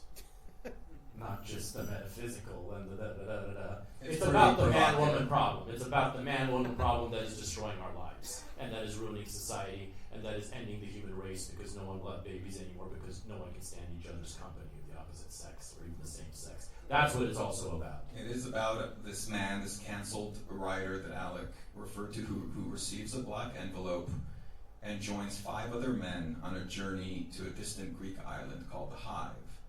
Hive is populated by hundreds of women and ruled by a masked monarch, a matriarch called the Queen. And in Agatha Christie style, these 6 men, who are quite morally ambiguous, who may or may not have committed certain crimes of toxic masculinity in their past, vanish one by one until only one man remains, the first person narrator of the writer, me. And this man must finally face the Queen and take off her mask once and for all if he is to survive and return to the woman who's waiting for him at home. Ultimately, this is the story about returning to that woman at home. It is about the need to fix the man-woman relationship, which has fallen into disrepair. This relationship has always been difficult throughout the history of our species. But in the context of our political climate and our cultural climate, in the context of the postures we must take now as men and women and the delusions that we must accept, it's fallen even farther into shambles. This is ultimately a love letter at its deepest level to my wife. It's our 9th-year wedding anniversary today. She's not here with us, she's in Armenia. It's not the kind of love letter a woman likes to receive. To be clear. It's complicated, it's full of many traps and loopholes and many women. But it is about a journey to the Hive. It is also about the need to escape from the Hive and to return to love and to return to our ability to love each other in a loveless age. So at its heart, this is what this book is about. And to help us discuss this book, I'd like to call up my dear friend and the host of the Bistro Californium podcast and a very popular figure on X at P Yeerk, Yeerk. He drives the kind of academic poobahs of this land and of not just this land, crazy. The way he roasts like academic Marxists and stuff over passages like the one that I read earlier, and similar sentiments has made him a very popular literary critic of our age. Please welcome the man known as Yeerk.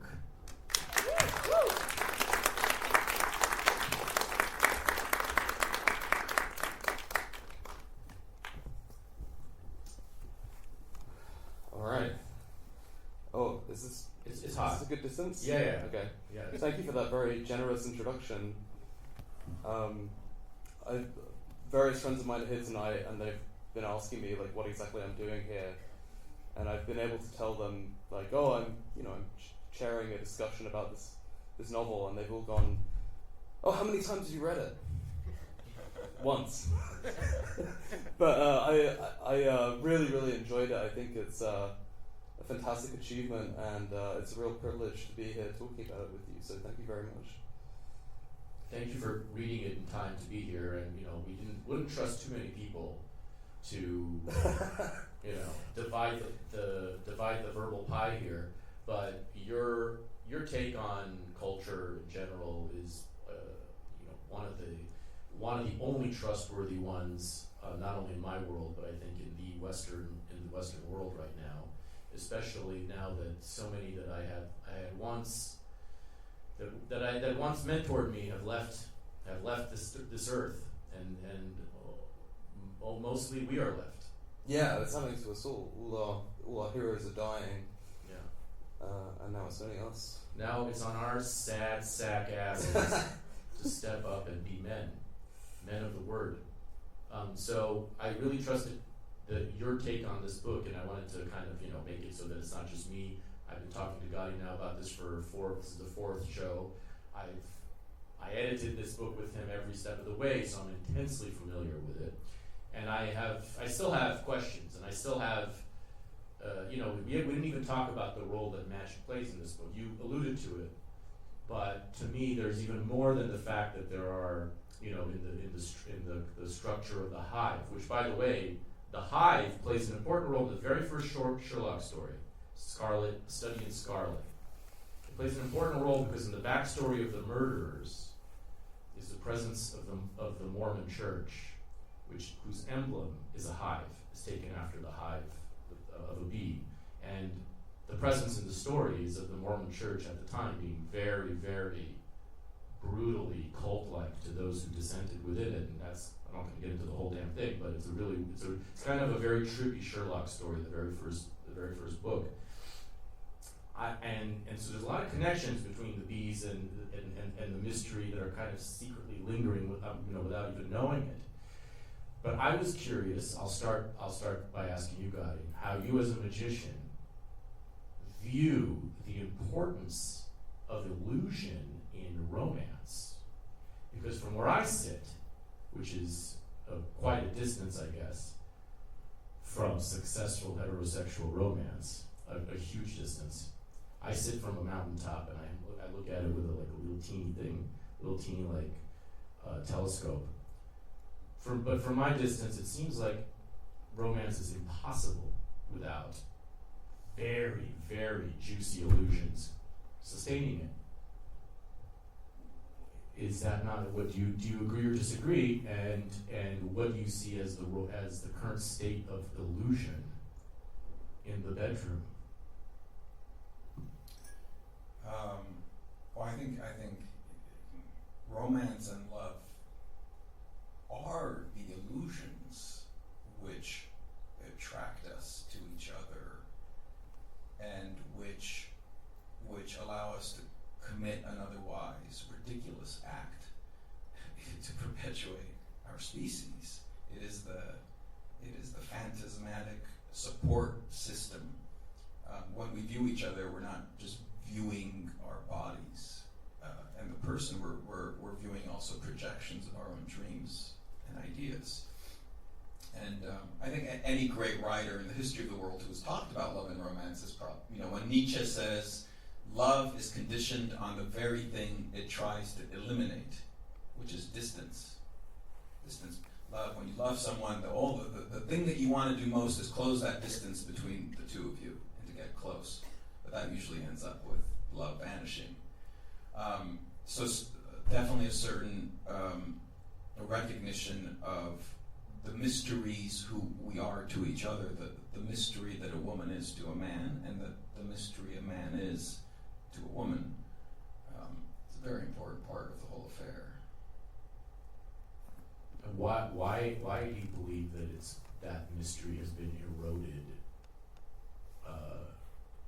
Or how we know that it's been eroded. We know that the mystery has been not only eroded, but in many cases villainized, and through the kind of social ideals of our time, equality and everyone being the exact same are ideas that have been promoted, and mystery has almost been kind of derided as unjust. Is that a fair way to put it, or what's your view on what's happened to this mystery? It is, and I think in general there are many layers of this, but to just touch upon the magical one before seeking Yeerk's questions and thoughts, is that there has been a general, demystification of the world, and it's a trend that's continuing. I think one of the great questions of the coming decade, especially with AI climbing, is everything ultimately comprehensible? Is everything knowable? Is the brain anything different from some hardware that has been trained, well trained to be able to analyze data? When we look into the future and the future of love, and we imagine that the future of love is actually apps that know us extremely well, and that know the other extremely well, and that are able to match us and to connect us without our having to awaken our seductive talents, or to engage in physical human behavior. It's a dark future. I must shamefully admit that I do have a soft spot for models whose language is limited. Well, I was going to say, I think it's kind of interesting to talk about this idea of the mystery of the other as it pertains to kind of male-female relationships and stuff. Because I noticed that one thing that kind of seems to happen a lot to our protagonist throughout this novel, in various moments when members of the Hive or his own wife are kind of trying to sort of have a moment of seduction with him, knowing his reputation as this kind of, he's this author who's, his career is kind of waning, he's sort of working as an academic, but we understand that his novels, in the book, there are excerpts of reviews that are comparing him to Bret Easton Ellis, people like this. He has this reputation as like a literary bad boy who writes these novels that are full of, like violence, sexual violence, all this kind of stuff.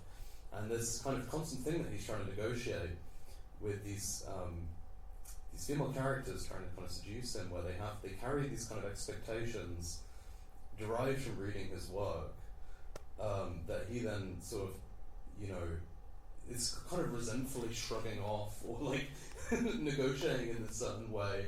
But there is this kind of strange like push-pull where, on the one level it's like, I think you captured beautifully this very kind of interesting tension where the real ambiguity is he punished for not being this person or for being this person according to rumour, of which there are many circulating around him. But this also seems to be the thing that kind of attracts people to him as well. And then he is this kind of rather actually kind of neutral figure. Like the desires of the characters in his novels aren't necessarily his own desires, although this is another ambiguity that I think you toy with kind of artfully. But I don't know, do you have any kind of thoughts on this? That's fascinating. And then the other ambiguity is, the author with his work, and then there's me as the author with this work. Well, yeah. It's an eye-opening experience for many of my family members to read this book and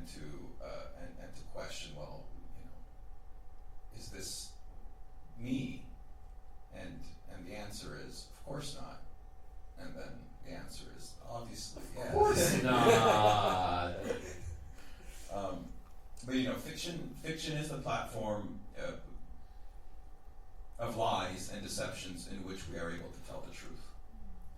And I could not be as brutally honest in a work of nonfiction as I have allowed myself to be, cleverly disguised, of course, in this book. Sure, yeah. I just think it sort of gets at kind of an essential truth, which is that in any kind of given relationship, there are all these sort of latent expectations to fulfill, but there's also this kind of human irony that I think comes up, which is that people aren't necessarily good judges of their own desires, and they're not very good at keeping track of when their desires will kind of pivot and seemingly reverse. I don't know. I just think this is something that kind of is expressed very well in your book. Thank you. Yeah, that's that's something to keep in mind. When the character expresses his own frustration at the state of the world, at the culture, at the tides of politics that have turned against him, that doesn't mean that he's entirely innocent of the situation in which he's found himself, because he has become quite a pathetic and cynical and loveless person. So has the culture been so powerful as to make him this, or has he been complicit in his own surrender as a man and as a writer? And you have to say that the culture can never dominate you unless you accept the defeat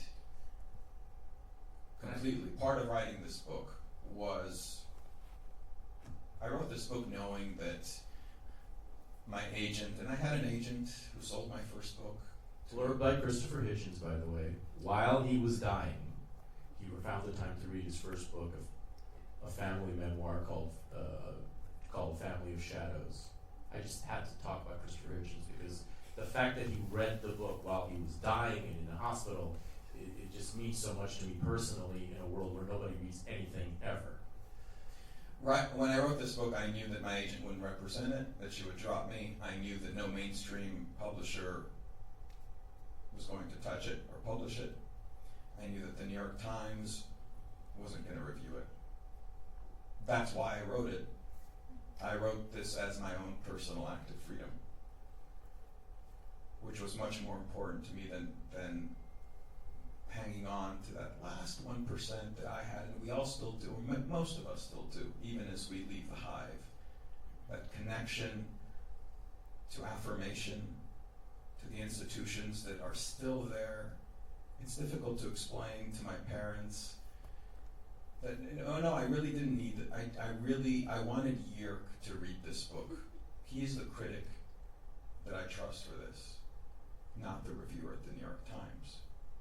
These things will become much more evident in the next 10 years, 20 years, 30 years, when these institutions completely collapse.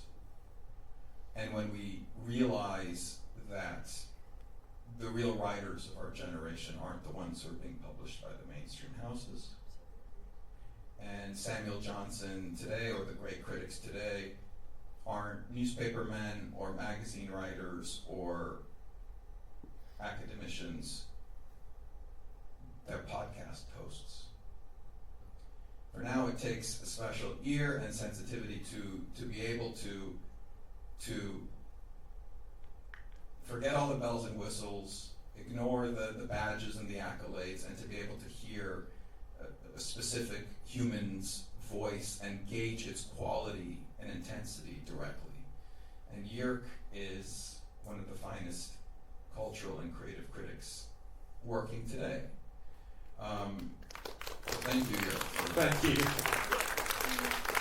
So it's highly important and precious for me that you should have read it and talking to me about the book. Well, thank you so much. I know there's some fans here of Jack Mason of the Perfume Nationalist podcast, who also belongs, Mason Noise, who also belongs to that conversation and was really my entryway to this world. I went on a show to talk about the Fountainhead in August of 2021. And that was the beginning of my show. And he also read Hive, by the way, and we talked about it in Austin, and Garin's going to go on his podcast in a few days, and he loved it too. So you're doing well among the degenerate non-New York Times literati. Well, there's lots of good perfume content in this novel as well. There's a certain perfume that is very key to the book. I probably shouldn't, spoil what happens exactly, but it's a very important part of the book. The black envelope is laced with a perfume of honey and ash, and so the scent does factor into the resolution of the mystery. I'm trying to figure out a clever way of kind of alluding to this without kind of like spoiling it. But one thing I also did appreciate, just in terms of the novel as a kind of I don't know if allegory is the right word, or as a kind of very incisive response to sort of the cultural moment that we're in now, which is obviously shaped by these things like Me Too. But I think there's a very, very skillful metaphor that you employ towards the end of the novel. I won't name it, but it very, I think, skillfully and accurately depicts how, in the sort of hysteria and fervor of this moment, kind of the guilty and the innocent are blended together in a certain way. I'm sure if you can see what I'm getting at. Of course. I just think that it's sort of, again, it's a sort of testament to how artfully this book has been constructed, that you were able to kind of weave this point in. Thank you, Yeerk. And the guiding kind of the allegorical, symbolic kind of order of the book is, of course, the hive. It is the society that bees have created thousands of years ago. And the island on which these 6 men find themselves, an island full of women and ruled by a queen, is of course modeled on this society of the bees to a T. So I did draw on, in my investigation of this ongoing war between men and women, of course it was a great gift to me to discover and to explore the system that the bees have created, which is of course a matriarchy. The women are the worker bees, they're ruled by a queen.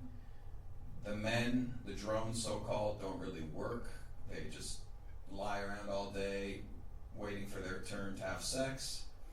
So it's a very unique society, and it's a society that is often praised, as it should, for its productivity and its divinity and its order. Then you poke into it and you investigate the matter further, and you also see that just under the surface of this peaceful, harmonious society, there's some very dark forces. And there's vengeance, and there's politics, and there's ruthlessness. And the queen can be replaced in a moment's notice. What is the succession plan for a queen in the hive? And what happens? More on that soon in a final passage I will read to you in a few minutes. I think another thing that's very sort of well observed in the book as well is actually this kind of issue of like male complicity. So our writer kind of finds himself in the company of this. How many others is it? It's 6 total. 6 others, or 5 others. And so we have like a kind of like a pickup artist guru. We have a kind of like chat room conspiracy theorist. We have a kind of international con man who's had like true crime documentaries made about him. These are all sort of like archetypes of kind of, I guess, what would be viewed as like contemporary misogyny. And then the writer kind of finds himself in their company. He finds himself sort of elected amongst them because he has this sort of fraudulent Me Too scandal in his own past, although again there's also a bit of a sprinkling of ambiguity over that. And he's also written these novels, which are full of the content that I described earlier.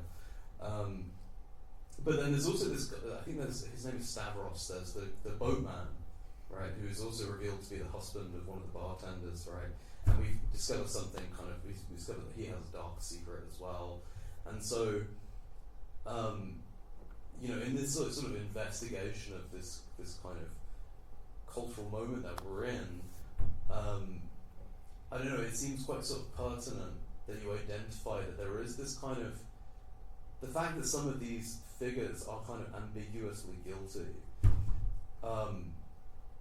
in the way that everything is being sort of blended together into this kind of, you know, amorphous substance, which, you know, in the metaphorical ordering of the book is the honey. In the sort of blending of all these things together, it's sort of like their own possible crimes, or their own possible guilt, also end up sort of undermining the innocence of the protagonist in the eyes of the Hive, right? And then the dark secret of Stavros the boatman also plays into this, right? But I also think this is a kind of key thing, this dynamic of this certain kind of guilty conscience that generalizes itself amongst men generally. It's almost like it's like the socialism of guilt. Yes. Evenly redistributed guilt. And if there's a father somewhere who's been guilty, that's 50% your fault, even if you've never done anything. Yeah, well, there's also this the kind of mellow, like, Los Angeles guitarist. What was his name? Was it Brian? River. That's it. I'm sorry.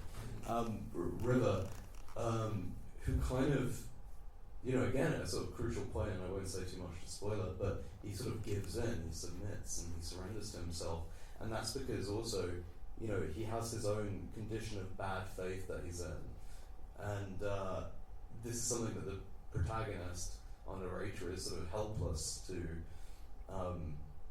fight against, and this is, you know, you get into this really, like, this character River, he gets into this real, like, deep nihilism, this deep, like, moment of kind of self-negation, right?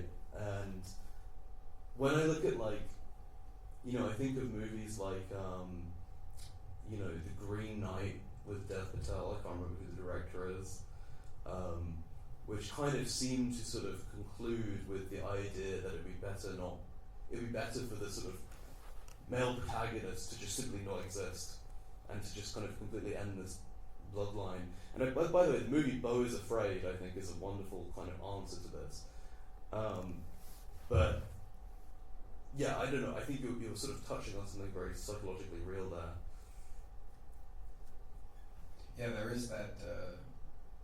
I never heard it analyzed this way. That's not how I thought of it consciously. But there is that, you know, rhinoceros social plague crucible-like kind of effect of what happens when you look around you and the other passengers of your boat or your metaphorical boat in life are all rushing to confess, are all rushing to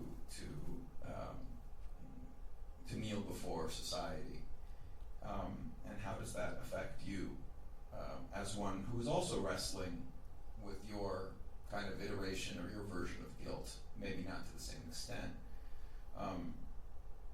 It's all quite ambiguous, but I also didn't want to write a novel in which my character was entirely free of his crimes, nor that he was so guilty that he deserved to burn. But I think that is in general the nature of these crimes, and that is in general the nature of these accusations. There's an entire spectrum, and the crimes that we have committed, and if we are men of a certain age or older, we've almost certainly committed some version of those crimes at a certain point of the spectrum.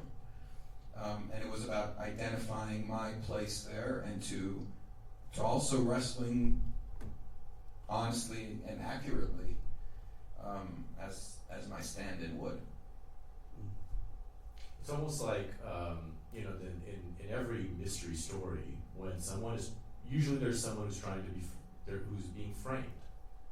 And the method of framing is to seize upon something that they did do because they're human, because of whatever circumstance, because we are all born with some sort of guilt, whether you're religious or not. Doesn't really matter. It's observable. I mean, we all incur guilt at some point, however beautiful we are. And the manipulation of just what it means to be a man into a guilt for some sort of greater crime it's a tale as old as time. And it seems like it's a cop-out when people try to tell a Me Too story, an anti-Me Too story. and make it about somebody who is completely innocent. Because then they're admitting that the whole thing is perfectly fine if you're guilty. It's only bad when it happens to the totally innocent. The totally innocent being some complete eunuch, because there's no other way to be totally innocent. And the thing is just, it's commendable that you avoid that trap of making anyone falsely innocent or falsely guilty. And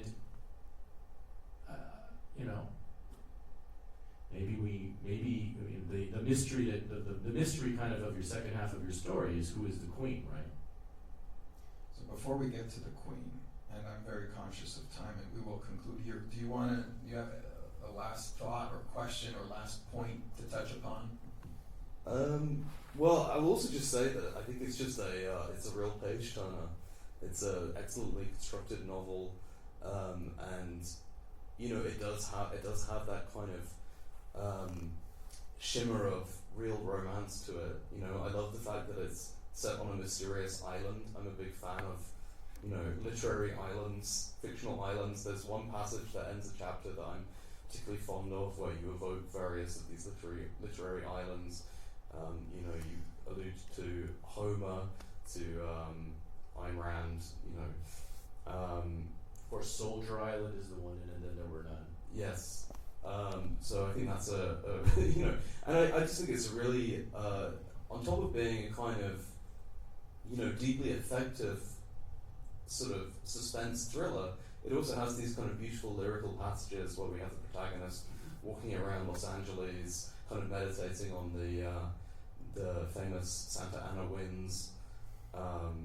That's the right name, right? Mm-hmm. Yeah. So which were introduced to me. Which recently burned our high school down. Yes, yeah. Yes. But no, I had one more thought as well. What was it? It was no. So I was going to say that there's also this kind of, with the sort of the actions of the Hive, right? Or this kind of strange alternative society that's located on this island. There is a kind of libidinal, sexual, ritual quality to the things they're getting up to there. As much as on one level, it's also about this idea of justice. It's also in a sense a kind of figuring of a trial scene where these characters come to meet a certain judgment. But there's also this kind of, there is a sort of like eros to it, and I think another one of the things that's very well executed about this is that we never entirely believe that it's just something that is part of the general subterfuge of what's going on here. That we come away really feeling like there is something kind of sexually real here going on, that the inhabitants of the Hive aren't entirely innocent of either. So I think, in a sense, it's just it's a great kind of thriller for the particular moment that we're in. Thank you so much. It is, I have written it as a thriller for our time, very much drawing on the past, but very personal and also very specifically connected through this moment of time. And erotic.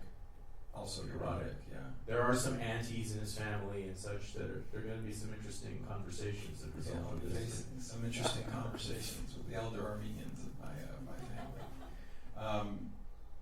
Before I conclude with my final magical effect of the evening, I want to say one final note of gratitude to you, Yeerk, for joining us, to Alec for taking me along on this journey, to Ben, you and your team for hosting this discussion and many others like this.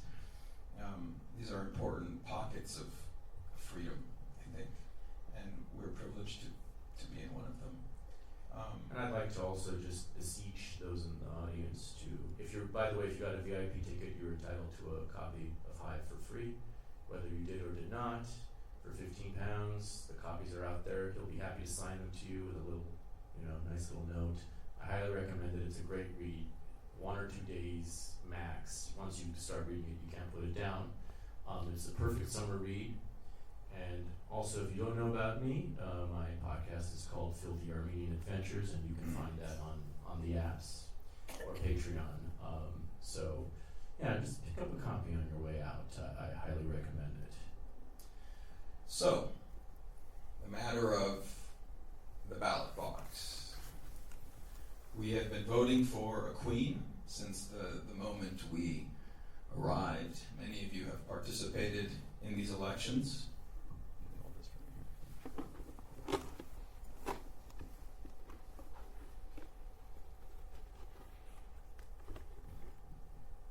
And now I'm going to ask our dear friend Yeerk to pick one of these ballots. Don't open it just yet, just pick one of these ballots and hang. Would you like to change it? Or do you like that? No, I'm good with this. You're good with it.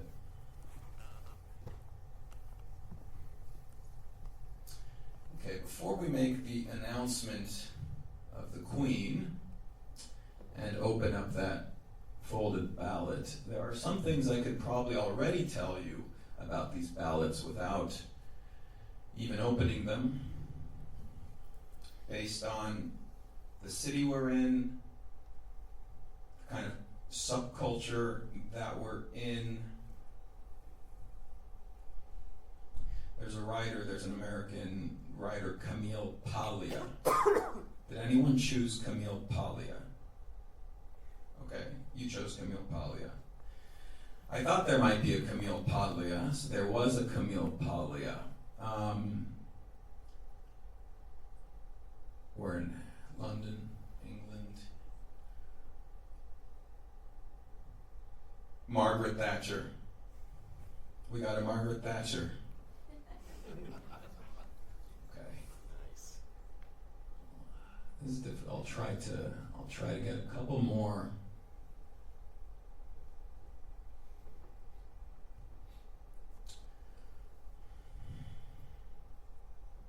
Oh, Princess Diana. We got Princess Diana. Okay.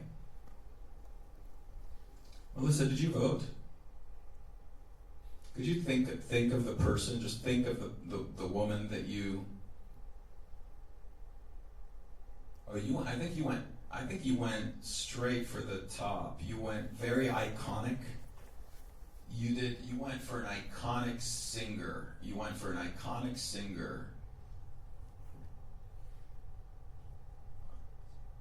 Madonna. Yeah. You got Madonna? Yeah. Okay. That's pretty Who chose a writer? Who chose a writer?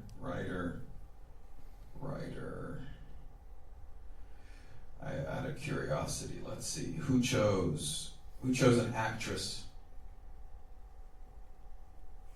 You chose an actress? Yeah. If you don't mind, let me change focus. Could you think of this actress Very easily. very easily? Very easily because of the blonde of her hair? Yes. Okay.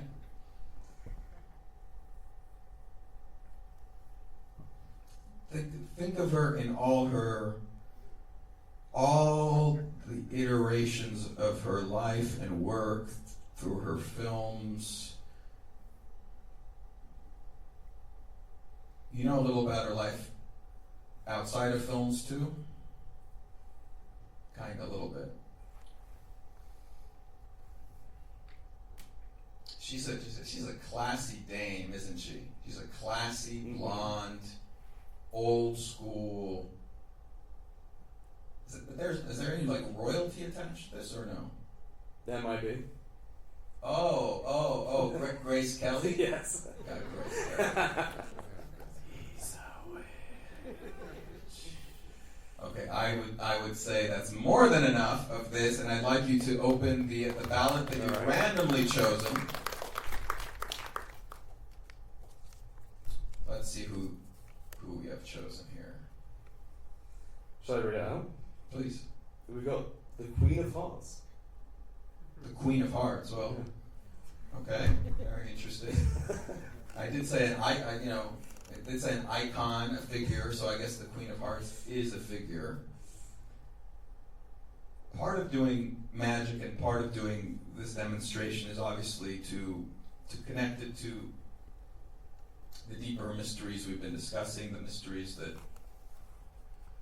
Orwell in particular called attention to, which is that even in the freest seeming of times and conditions of what seems to be total freedom, we are nevertheless confined, we are nevertheless oppressed.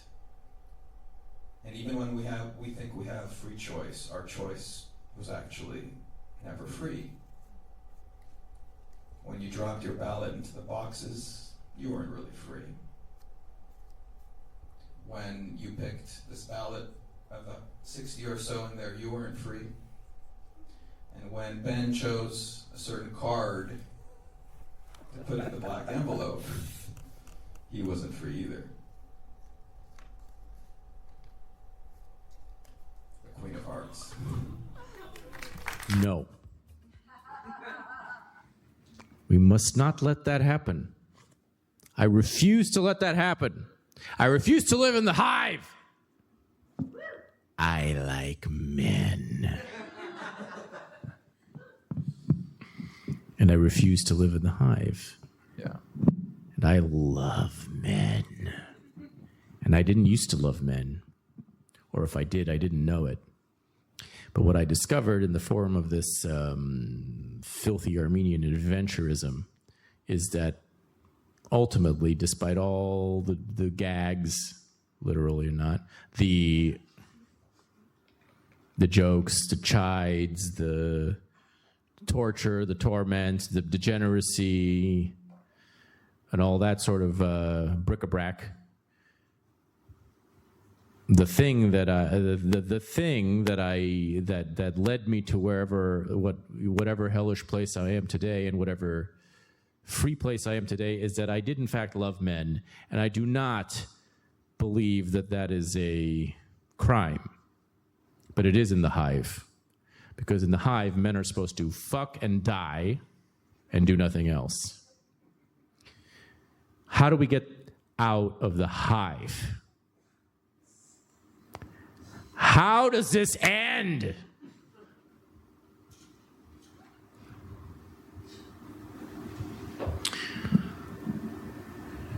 In the first place, by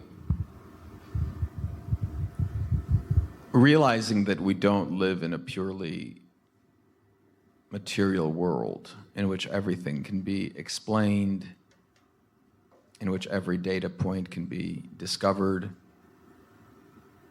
and to understand, as magic has taught me and the study of these tricks and illusions has taught me, that we live in a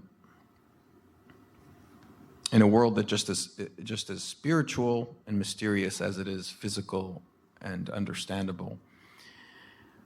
And in particular, it starts by recognizing and appreciating and beginning to see the forces that actually control us. Carl Jung has a great observation. He says, until you make the subconscious conscious, it will rule your life, and you will call it fate. Until you make the subconscious conscious, it'll rule your life, and you will call it fate. And when I say real magic, I am talking about the real magic of being alive, the magic of our dreams, the magic of our memories, and the magic of our subconscious. And if you go into your subconscious, as I have, then you begin to see the forces, the invisible forces that rule you, and you're able to free yourself of them. I'm talking in lofty terms, but I'm also talking about the specific practice of hypnotism, which I began to study many years ago. And hypnotism, by all accounts, is the study of the invisible forces that rule you. There are more practical ways of saying the same thing. In psychotherapy, there's the concept of the old tapes.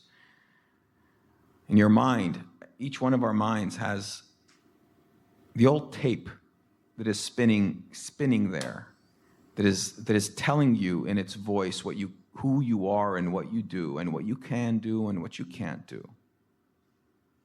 And if you think that you don't have these tapes and you don't have these voices that have been installed in your mind, well, then you are the one who is exactly enslaved to it. And once you begin to hear the voices, then you can start finding your own and to deciding what is the voice you want to speak in. Is that too much? Is that too real? Well, how can it be too real for me when the entire experiment that I've been conducting has been a discovery of the voice that is real. I mean, I don't, as I say, I'm not in, I've the process of me saying anything on this show, when I think deeply about it, is stripping away the bullshit, formalistic expectations, like just the standard sort of habits and patterns that we express ourselves in. When the words in journalist essay, where it's da da da da da da da da da da da da da da da da da da da, and meanwhile you have no idea what the fuck anyone is saying, who they are, what they really mean. And I've been on a quest personally to disrobe my subconscious in public, however, filthy it or weird or corny it looks when it's disrobed. Look at all the hot people you've attracted by disrobing your subconscious, Alec. Congratulations. I just don't think that, I just know that we're constantly performing for a very drab crowd. And I'd rather perform for a hot crowd. I'd rather perform for a real crowd, and I'd rather perform in a way that reveals myself to myself and whoever else might be listening or watching. Because I recognized, both for yourself and for me, how much we were performing for the wrong crowd. The wrong crowd. And how much we were sacrificed, how imprisoned we were by that performance. So for me, the way out of here, the way out of the hive is to get naked and to find a truth that some would call illusory, some would call miraculous, some would call retarded, but which is the only thing that could possibly redeem the world that we live in and the life that we live. And so it is for that truth that I dedicate this project. What have you been able to find, my friend, in your quest in magic, which was reignited a couple of years ago, very recently, and is really, so far, you've done there's a magic special on YouTube, by the way, called City of Cards, where you can watch him do his thing in relation to the city of Yerevan, which is a magical city. It's a magical city. It's set right at the backdrop of those two mountainous titties where Noah coincidentally landed his ark, smacking those titties, called Ararat. So it's like he has a really good magic special on YouTube. It's half an hour, called City of Cards. Look that up. But apart from that, and apart from your magic stories that you did about a year ago, short little things, literary pieces, what is it that you have discovered in your own adventure into the subconscious that can possibly liberate us?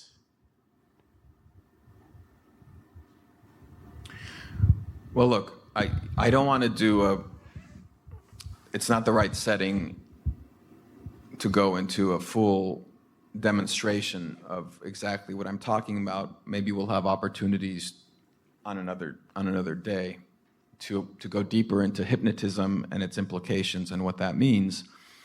But we could try something very small, because I do want you and all of us to have a moment of feeling what we're kind of talking about. And let's do a little demonstration. Like everyone just to relax. Relax. Put your feet flat on the ground. Take a deep breath.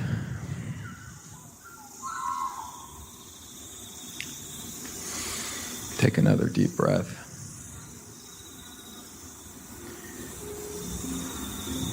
Let's raise our hands in the air like this, our palms in the air.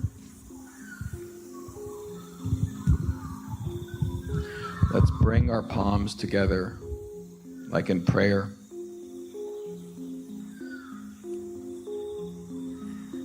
Let's raise our index fingers on each of our fingers, on each of our hands, and just look intently at that gap between your fingers. Look intently at that gap between your fingers. And soon you will begin to feel that your fingers are trembling, and that there is a force, a magnetic force that is bringing your fingers together. And when your fingers touch, please stand. You will feel an invisible force, a magnetic force, bringing your fingers together closer and closer and closer. And if you feel, please stand.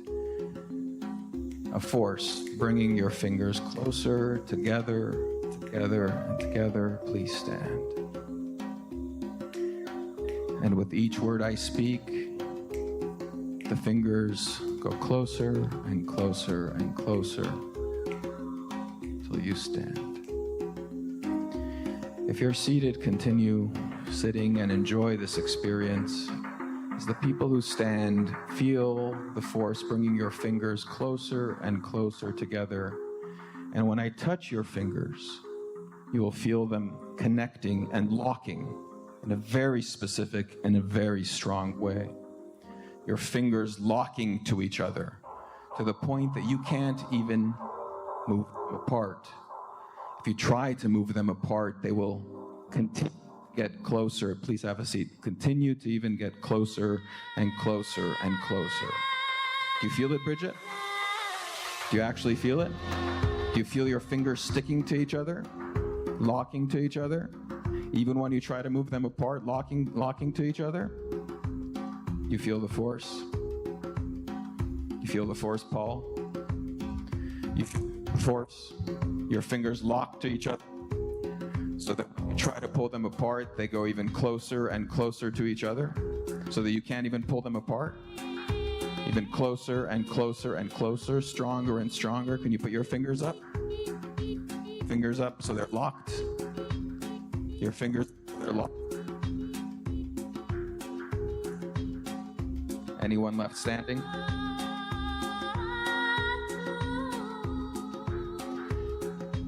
Some of us feel the force. Some of us don't. Some of us pretend that we don't. Some of us pretend for the night that we don't. This experiment can go deeper, and on another night, perhaps also presented by Filthy Armenian Adventures, we can go deeper into the mysteries of the mind and the mysteries of the forces that control us. And we will talk on that night about the detectives that we have to become to free ourselves of those forces. It has been my honor and my pleasure to be friends and co-detectives with a man such as Alec Mohibian, who without studying hypnotism feels the forces that many of us can't feel. who risks it all and who bears it all to take us into the darkest corners so that we may see the light. Thank you, Alec.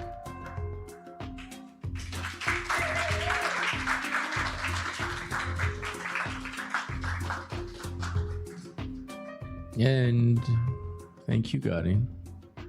Thank you. Thank you. Where would I be without you? I'd be dead. Where would I be with you? I'm almost dead. Where would I be without you guys who are here right now? Because, like Rust Cole and Marty Hart, you refused to leave the case alone and decided at some point in the last 10 years, if not before, to become true detectives.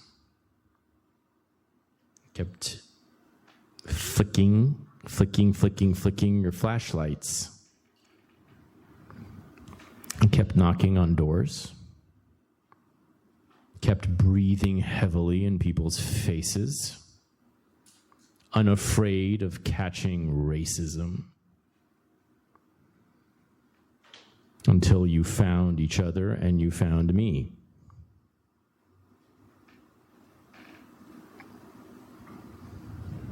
You might have taken Poe for granted, but you never stopped loving what he created, and you never stopped pursuing nights like this. You never forgot. You never forgot to resolve. You never forgot that to resolve that impossible mystery. And you never forgot that in order to resolve the impossible mystery of his mind and punish evil and redeem the world and give us all a happy ending, what the author created was the dick. Well, I'm a king bee, buzzing around your hive. Well, I'm a king bee, buzzing around your hive. Well, I can make honey, baby, let me come inside. I'm young and able to buzz all night long. I'm young and able to buzz all night long. Well, when you hear me buzzing, baby, some stinging is going on. Well, This episode of Filthy Armenian Adventures was recorded live at Futo in Austin, at the Ham Yard Hotel in London, and a few steps from Groman's Chinese in Hollywood, California last June. Guest starring Jack Mason, Yeerk, and Garin Hovannisian, author of Hive, available on Amazon now. Buy it and then review it. The show is made possible by the Honey Merchants, Cigar Buzzards, and Queen and King Bees of the Night on Patreon. To join their elite society and gain access to twice as many adventures plus regular smoke break mini-eps on topics of the day, subscribe to the show at patreon.com/filthyarmenian. Thank you for listening, and to be continued. the world have I never seen.